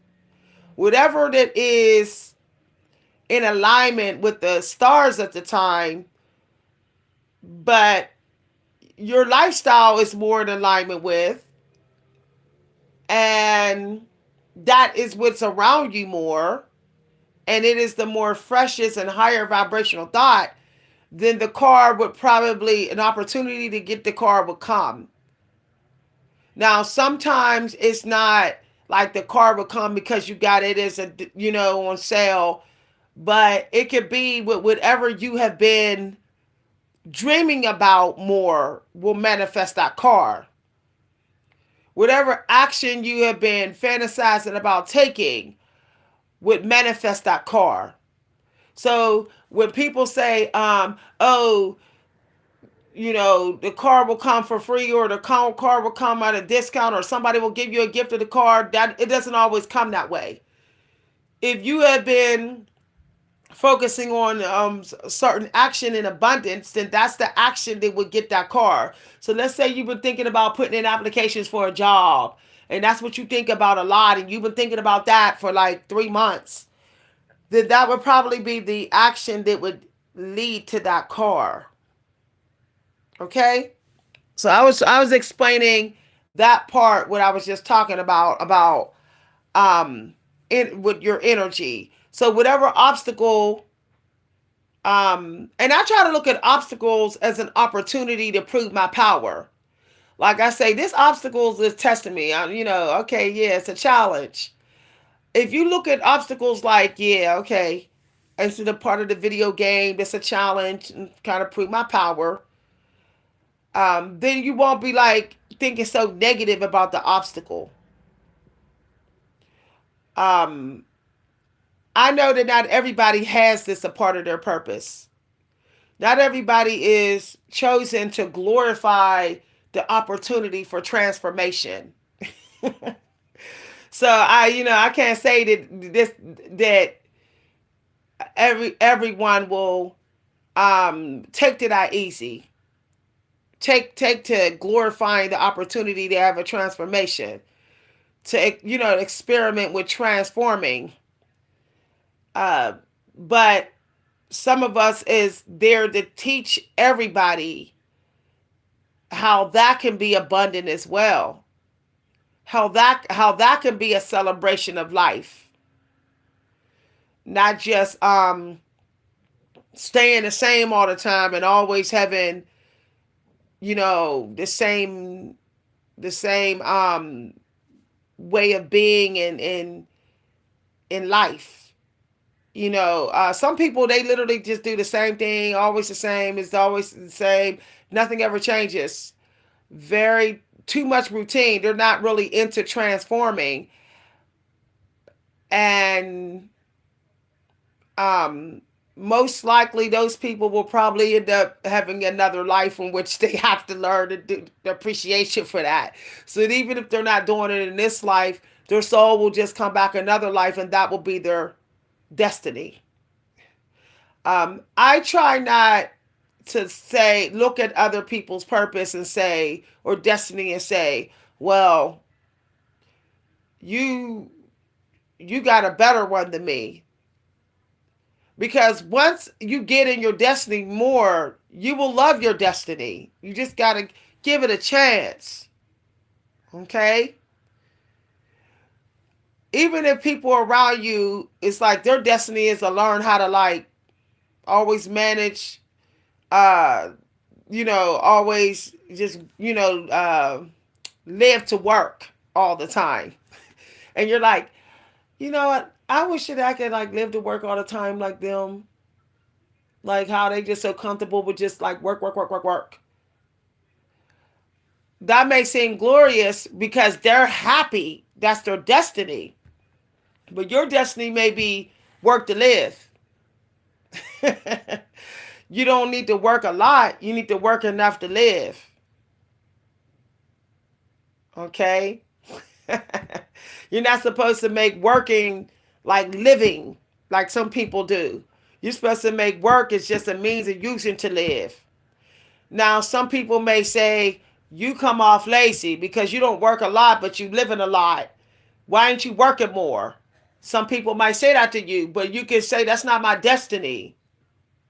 My destiny is to work to live. And they might think you're crazy because we're in a time period where people are like the grinding culture. They're glorifying working themselves to death. There's nothing wrong with that. That's their destiny. That's their destiny. But people have to just learn to let other people have their destiny and just mind their own destiny. I try to mind my own destiny. I have a family member who actually I met a sub on here who had a live to work destiny. And pretty much all they were like talking about is like, yeah, business, real estate, money. That's what they were always talking about. But they never talked about like doing anything fun. It's like they just wanted to just stack up their money or whatever. And at first I was ready to say, well, why you just like all you talking about, I'm obsessed with money all the time or whatever. But then I said, no, no, no, no. That's me being judgmental, and that's their destiny. They're gonna learn. They're gonna end up coming back in another life and having to be on the other end. So it doesn't matter.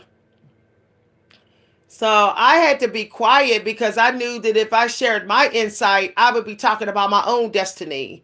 So I had to like talk about their destiny. I had to celebrate their destiny, even though I knew it was like completely different than mine. So I was like, oh, that's nice, Yeah, you working all the time, and working 60 hours, 80 hours a week and on the road all the time and buying real estate all the time and all of that. They were like, they were excited about it. So I was excited. But I knew that they probably weren't, 9 times out of 10, they didn't have a spiritual destiny. So I knew that if I mentioned mine, they probably would have had a hard time connecting with it. They probably would have thought it's a waste of time because their destiny is so opposite. So I didn't bother to really get into mine. This is when I was on the phone with a sub. So I just don't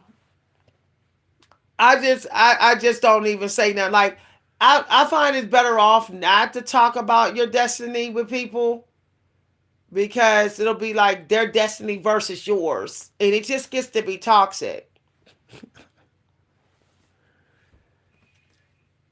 So I learned that. Like I learned like um, I have a friend who their destiny is like having friends, entourages, having little groups, learning. They're learning to be. Um, they're learning how to not internalize their emotions in a toxic way and all that. So there's times that they'll like struggle in their destiny. They'll deal with their emotions in a toxic way, and then they'll like learn the karmic lesson for it. But I used to be like, why are you like this? Like blah blah blah blah blah. Like one moment and next moment and one moment, and I knew that they was just fighting with their south and north over and over again. Like I finally figured it out.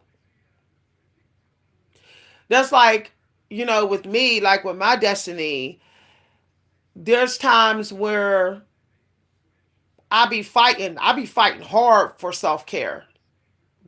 I know that in this life, I'm learning to prioritize self care. In a past life, I was like a workaholic, or I was cost. I never really spent any money. I just always like saved money. I was always about the family business. Always about the property and the land. I was obsessed with making a profit. So I really didn't have fun, and fun is self care. I really didn't have fun. Um, so in this life, I'm supposed to experience what it's like to not be like so obsessed with just the family business. So, so having my own property, having my own business, so that I can spend my money the way I want to live and have fun. See, I learned in my past life that when you start a family business, you're not the only one in control of the money or the work schedule. And family will crack the whip on you to like work yourself to death. And use the fact that they're family to treat you like a slave. So I already experienced that, thank God. Thank God I already went through that in a past life. I would hate to have that destiny in this life. I'm so glad. Like, just thinking about doing that again, it's like, I was like, I'm done with that. But because I've already did that in this life, I'm giving y'all an example talking about destinies now. Because, we got this Libra season and Scorpio. It's like getting into fate and destiny. Um, there are people in this life who are in that energy, and I'm not, and they think that I don't care about the family. I'm not going with the family tradition of work, work, work, work, work, work, work, work, work myself to death. So they they they have a negative view of me. Meanwhile, I'm having breakthroughs. So I know that I'm right. I know that I'm right. But they don't want to believe it. Okay. They think it's only happening because um because I'm in the family. People are trying to um what's it called? Reverse psychology. They're using me to get through obstacles, but trying to make it like I got through obstacles because of them. Narcissistic. Because I know for a fact it's me getting them through the obstacles because that is actually my destiny. Helping people with transformation, setting an example, being the proof that transformation can happen even in the darkest times. So they're using my template and my life choices to get through transformations, but without telling me. But it doesn't matter because I still get benefits. I still get the manifestations as a reward. But if you're someone that's supposed to help people through transformations and stuff, not even like helping the people die. I've had to help people die. Um, if you're, I had to help people through grieving, people dying in front of people and stuff. I've had a couple people die in front of me and I had to like keep people calm and, get a control over the situation, get it calm, if you're chosen for that, there's going to be people that's going to use you for their transformation, but they won't give you credit. Um, but you don't worry about that because the metaphysical space keeps score. It keeps record. So you're still going to get you're still going to have that door in the metaphysical space be unlocked to whatever reward you're supposed to get. So like whatever your destiny is, don't be like people need to be like tell me when I help them. Every destiny is to help other people too. But if people don't say, "Oh, you helped me," don't worry about it because energetically you still get the reward. I didn't realize that till um like people in my life was like copying my spiritual routine and stuff. Like I got a couple and I'm laughing because it's like so funny that these people think I don't notice. Copying the way I do things and how my day go and stuff. I even have neighbors starting to like walk when I walk and stuff, whatever. But they don't never say how, they don't never give credit. But then I noticed that all of a sudden I'm lucky, if you want to call it lucky. So just look at it, just tell yourself, if you want to say the universe or the creator always keeps score of keeps record of the work you did. And believe it or not, no work you do is free either. You may think you're doing free work to people, but you're not. You're still going to get paid in one way or another. Um, we always expect it to come in the form of cash and gifts, but that's not the way the metaphysical world works. Often it will reward you in the way that supports your destiny. So that's where you look for the reward. Don't look for the reward all because people say, well, it's supposed to come in a material thing. Mm-mm. Okay. Often reward is something that feeds an inner power that you came with when you were born. It nurtures that. So that inner power, the nourishment of that inner power then can manifest. This is what I'm supposed to be teaching in my destiny. This is a part of my mission. Helping people to believe in the inner power. People are losing faith in inner power. People are getting desperate and hopeless and ready to give up and ready to not think they have inner power. But this last 5 years have been like the ultimate proof for me. The stuff that I experienced, if y'all only knew, you know, one of these days I'm going to like invite somebody to spend a couple days with me so they can just see, like, just so they can see me do a few things and how it's like, how it's like completely in alignment with the frequency of the metaphysical world. My frequency is the complete alignment of the metaphysical world. Um,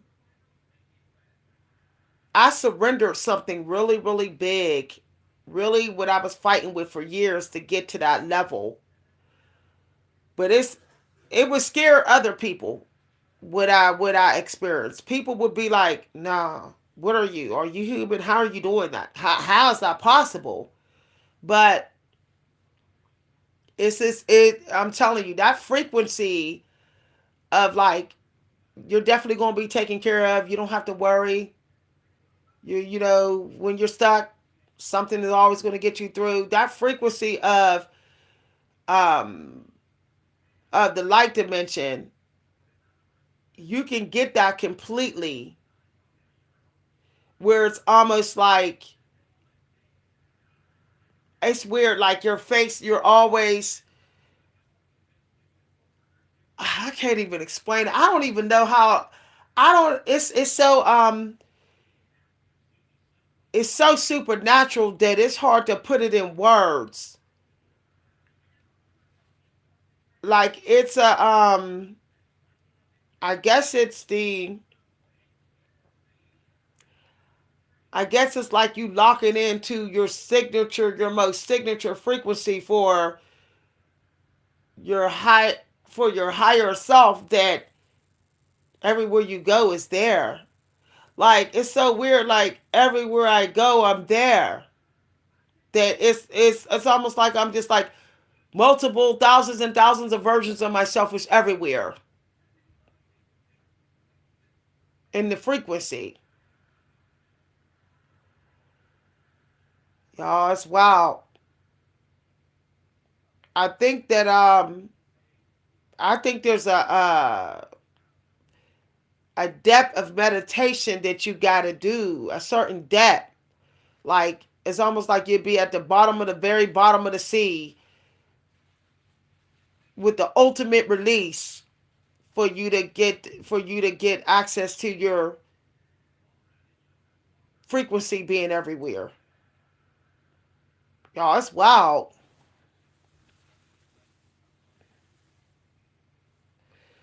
It's deep. I think it puts I think it puts you in a like elite type of mediumship in which you can't escape your own frequency. I feel like my own frequency is like I can't it's like I'm it's almost like it's my metaphysical brain is like now physically here all the way, you know, it's not my metaphysical self isn't like half out of me. It's like it's completely now in my mind that now I can't escape it. I'm not trying to escape it. I'm not afraid, but it sometimes I was getting really shocked, but now it's like, wow, I really want other people um to be able to do what I'm doing. It's wow. I think it takes to like have complete faith in your destiny to like just surrender to it to get to that point. It's like it's all day long. It's like endless synchronicities, 24/7. I've never experienced anything like this until I separated from my family. That was the ultimate challenge because in my past life I would not I didn't do that. And it was actually what was keeping me a prisoner. But in this life, I stepped to the challenge. I said, I'm done. I'm not running for none of them anymore. None. I'm not calling their phone. I'm not catering to them. Not. None. I'm done. I forced myself to only have myself. And I never did that in my past life.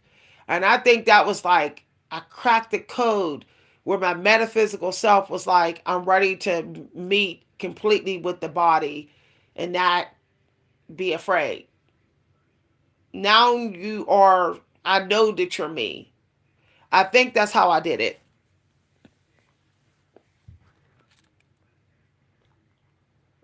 In every life there's an ultimate challenge. There's the ultimate of ultimate challenges. And once you crack that challenge, you'll find that like the floodgates of going getting through other obstacles is easier. The answers keep coming.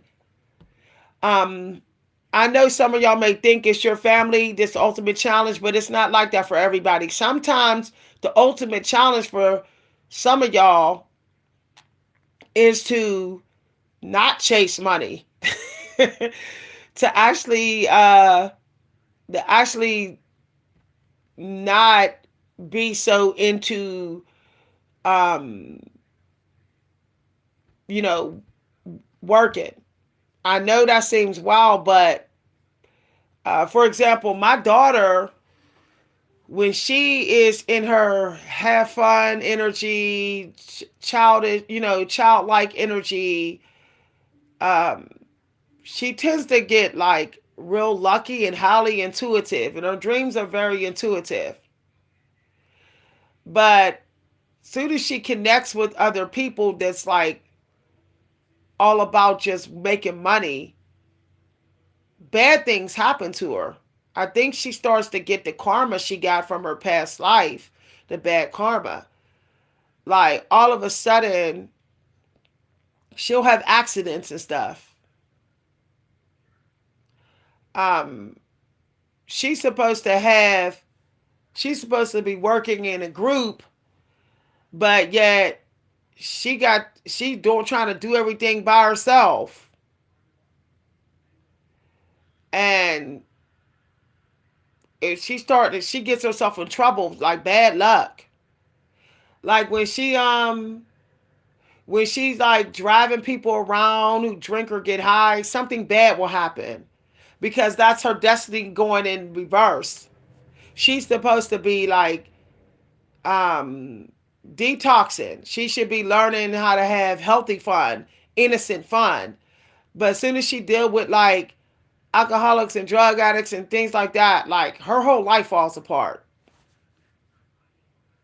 Like she starts to like her blessings get blocked. Using my daughter as an example. My daughter has I think it's a Pisces destiny. Okay. And if she doesn't have fun, like good old fashioned fun, you know,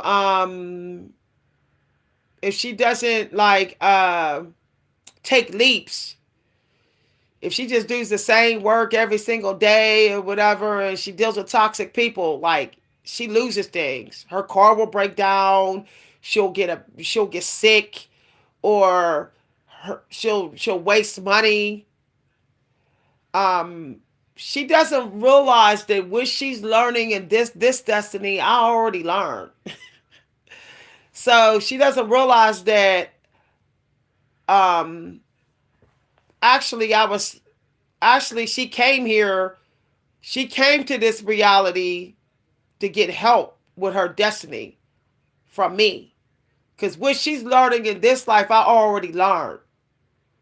But the devil keep on coming between us. The devil keep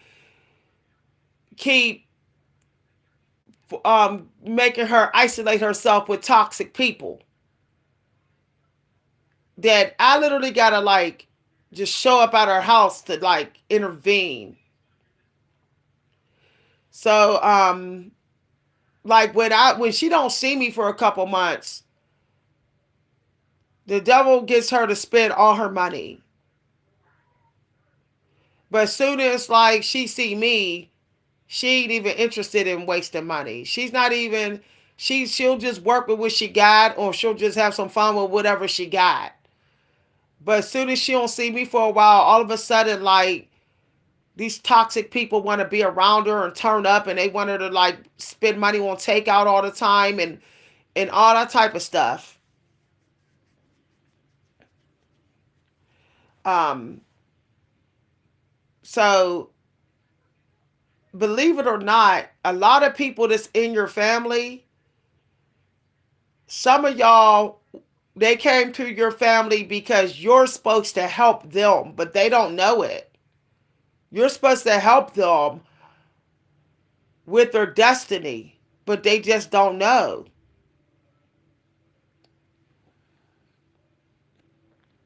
So, for example, um,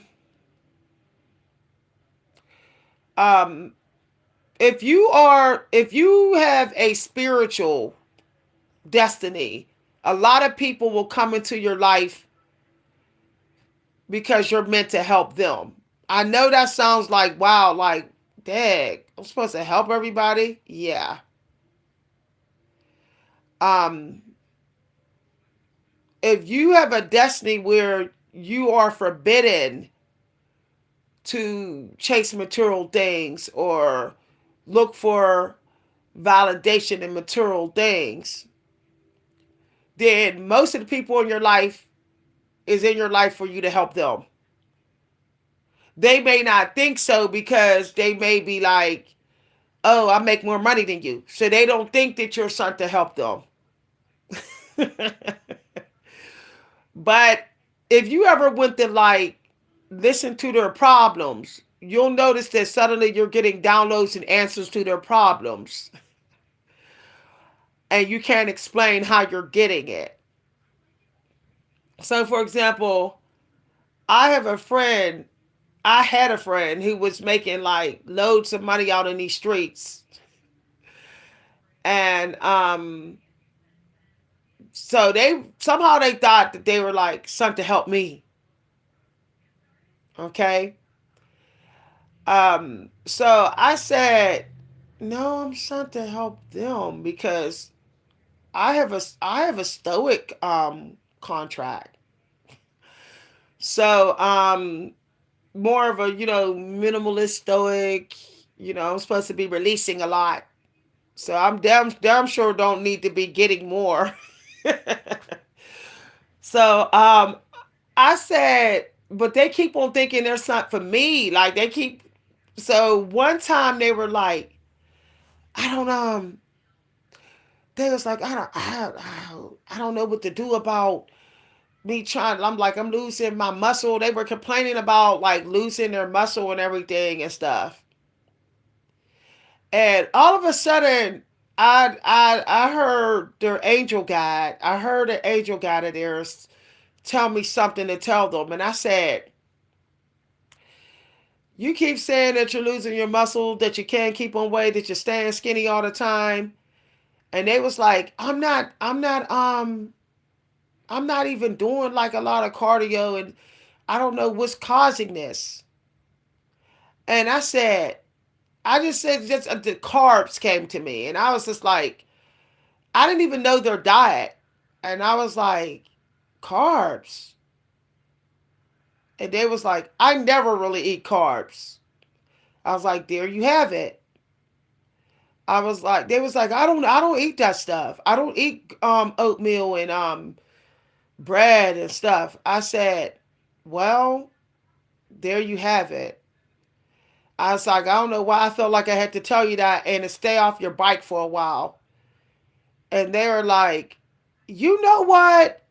They was like, one time I put on like a lot of muscle when I went to a different state and I wasn't riding my bike.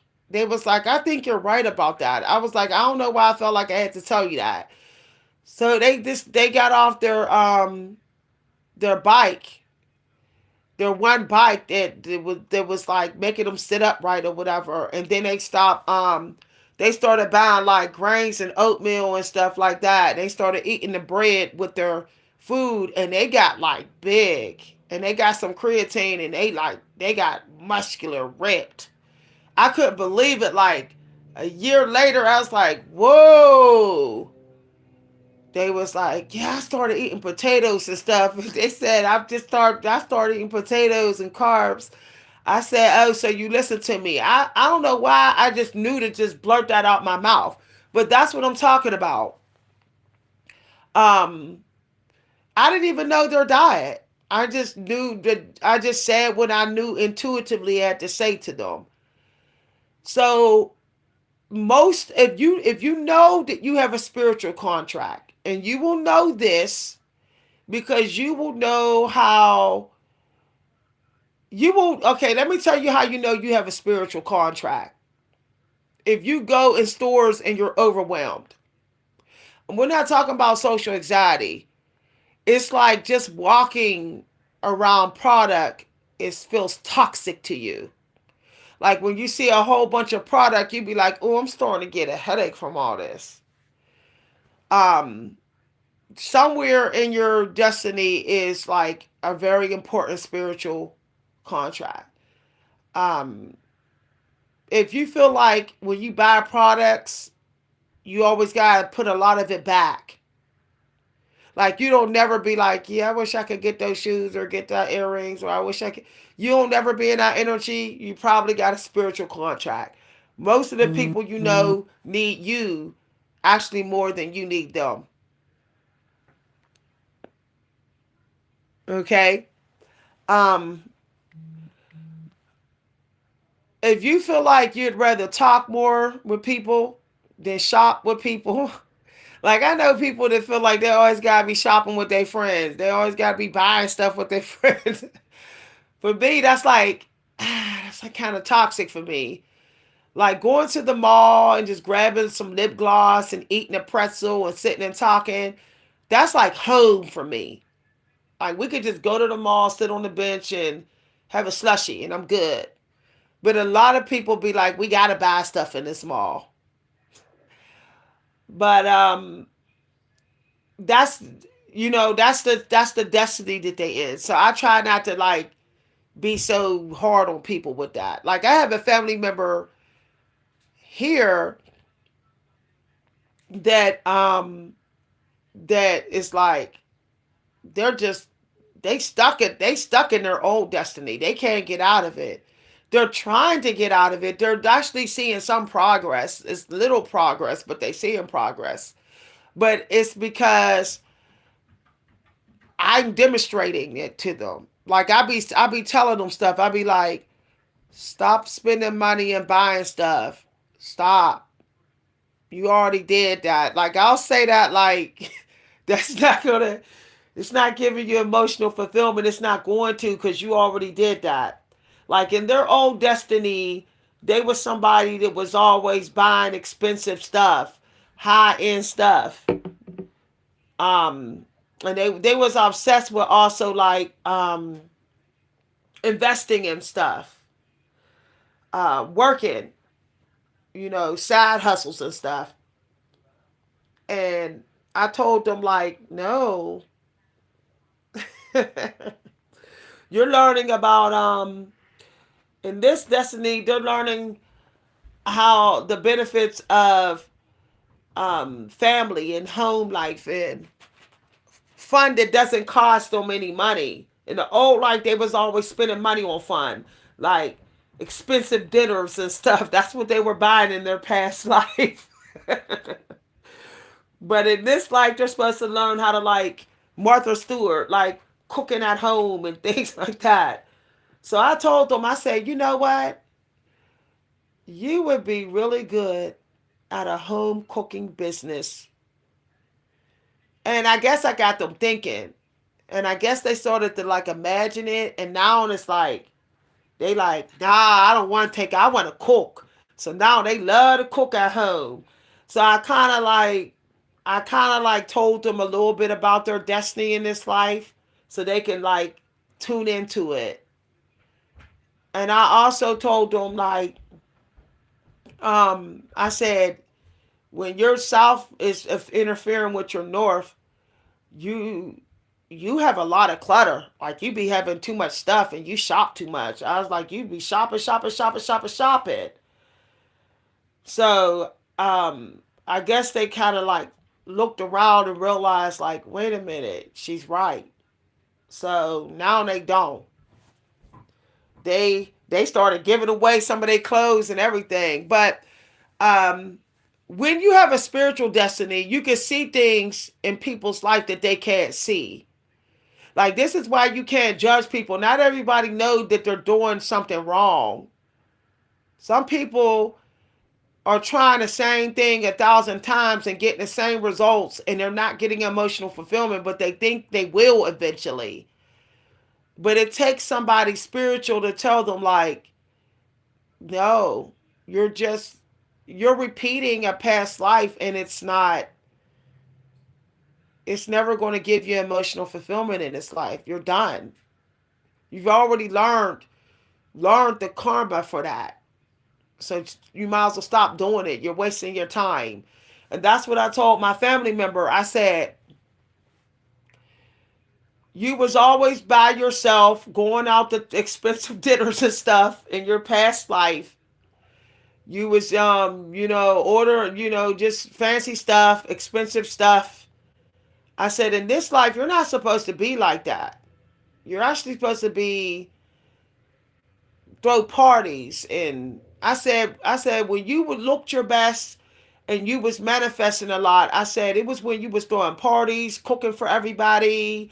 It was when you was really into the holidays. I said now it's like you're in your soft nose, so it's like you're crabby and you're grumpy and you're, because you can't get emotional fulfillment from that soft node anymore. It's only a small part of your new destiny in this life. So um I told my family member, I said, you learned about money, managing money. You learned the consequences of wasting money.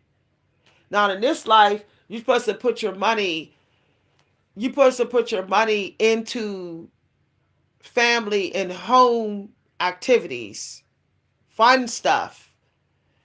Um and not be like, oh, thinking that um living expensive is just proof of your value. That's not enough. There's social value too. So he's learning social value in this life.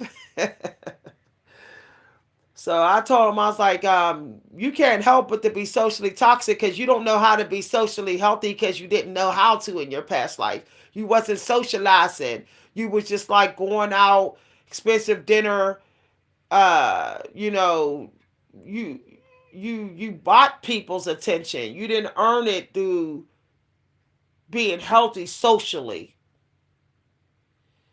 Um, I said I said it myself. I said you probably was a pimp in your past life too. But anyway, that's a different that's a different story. Okay, but uh, yeah. So I said in this life, you have to earn companionship through helping other people heal and self care without thinking self care is like how expensive stuff is.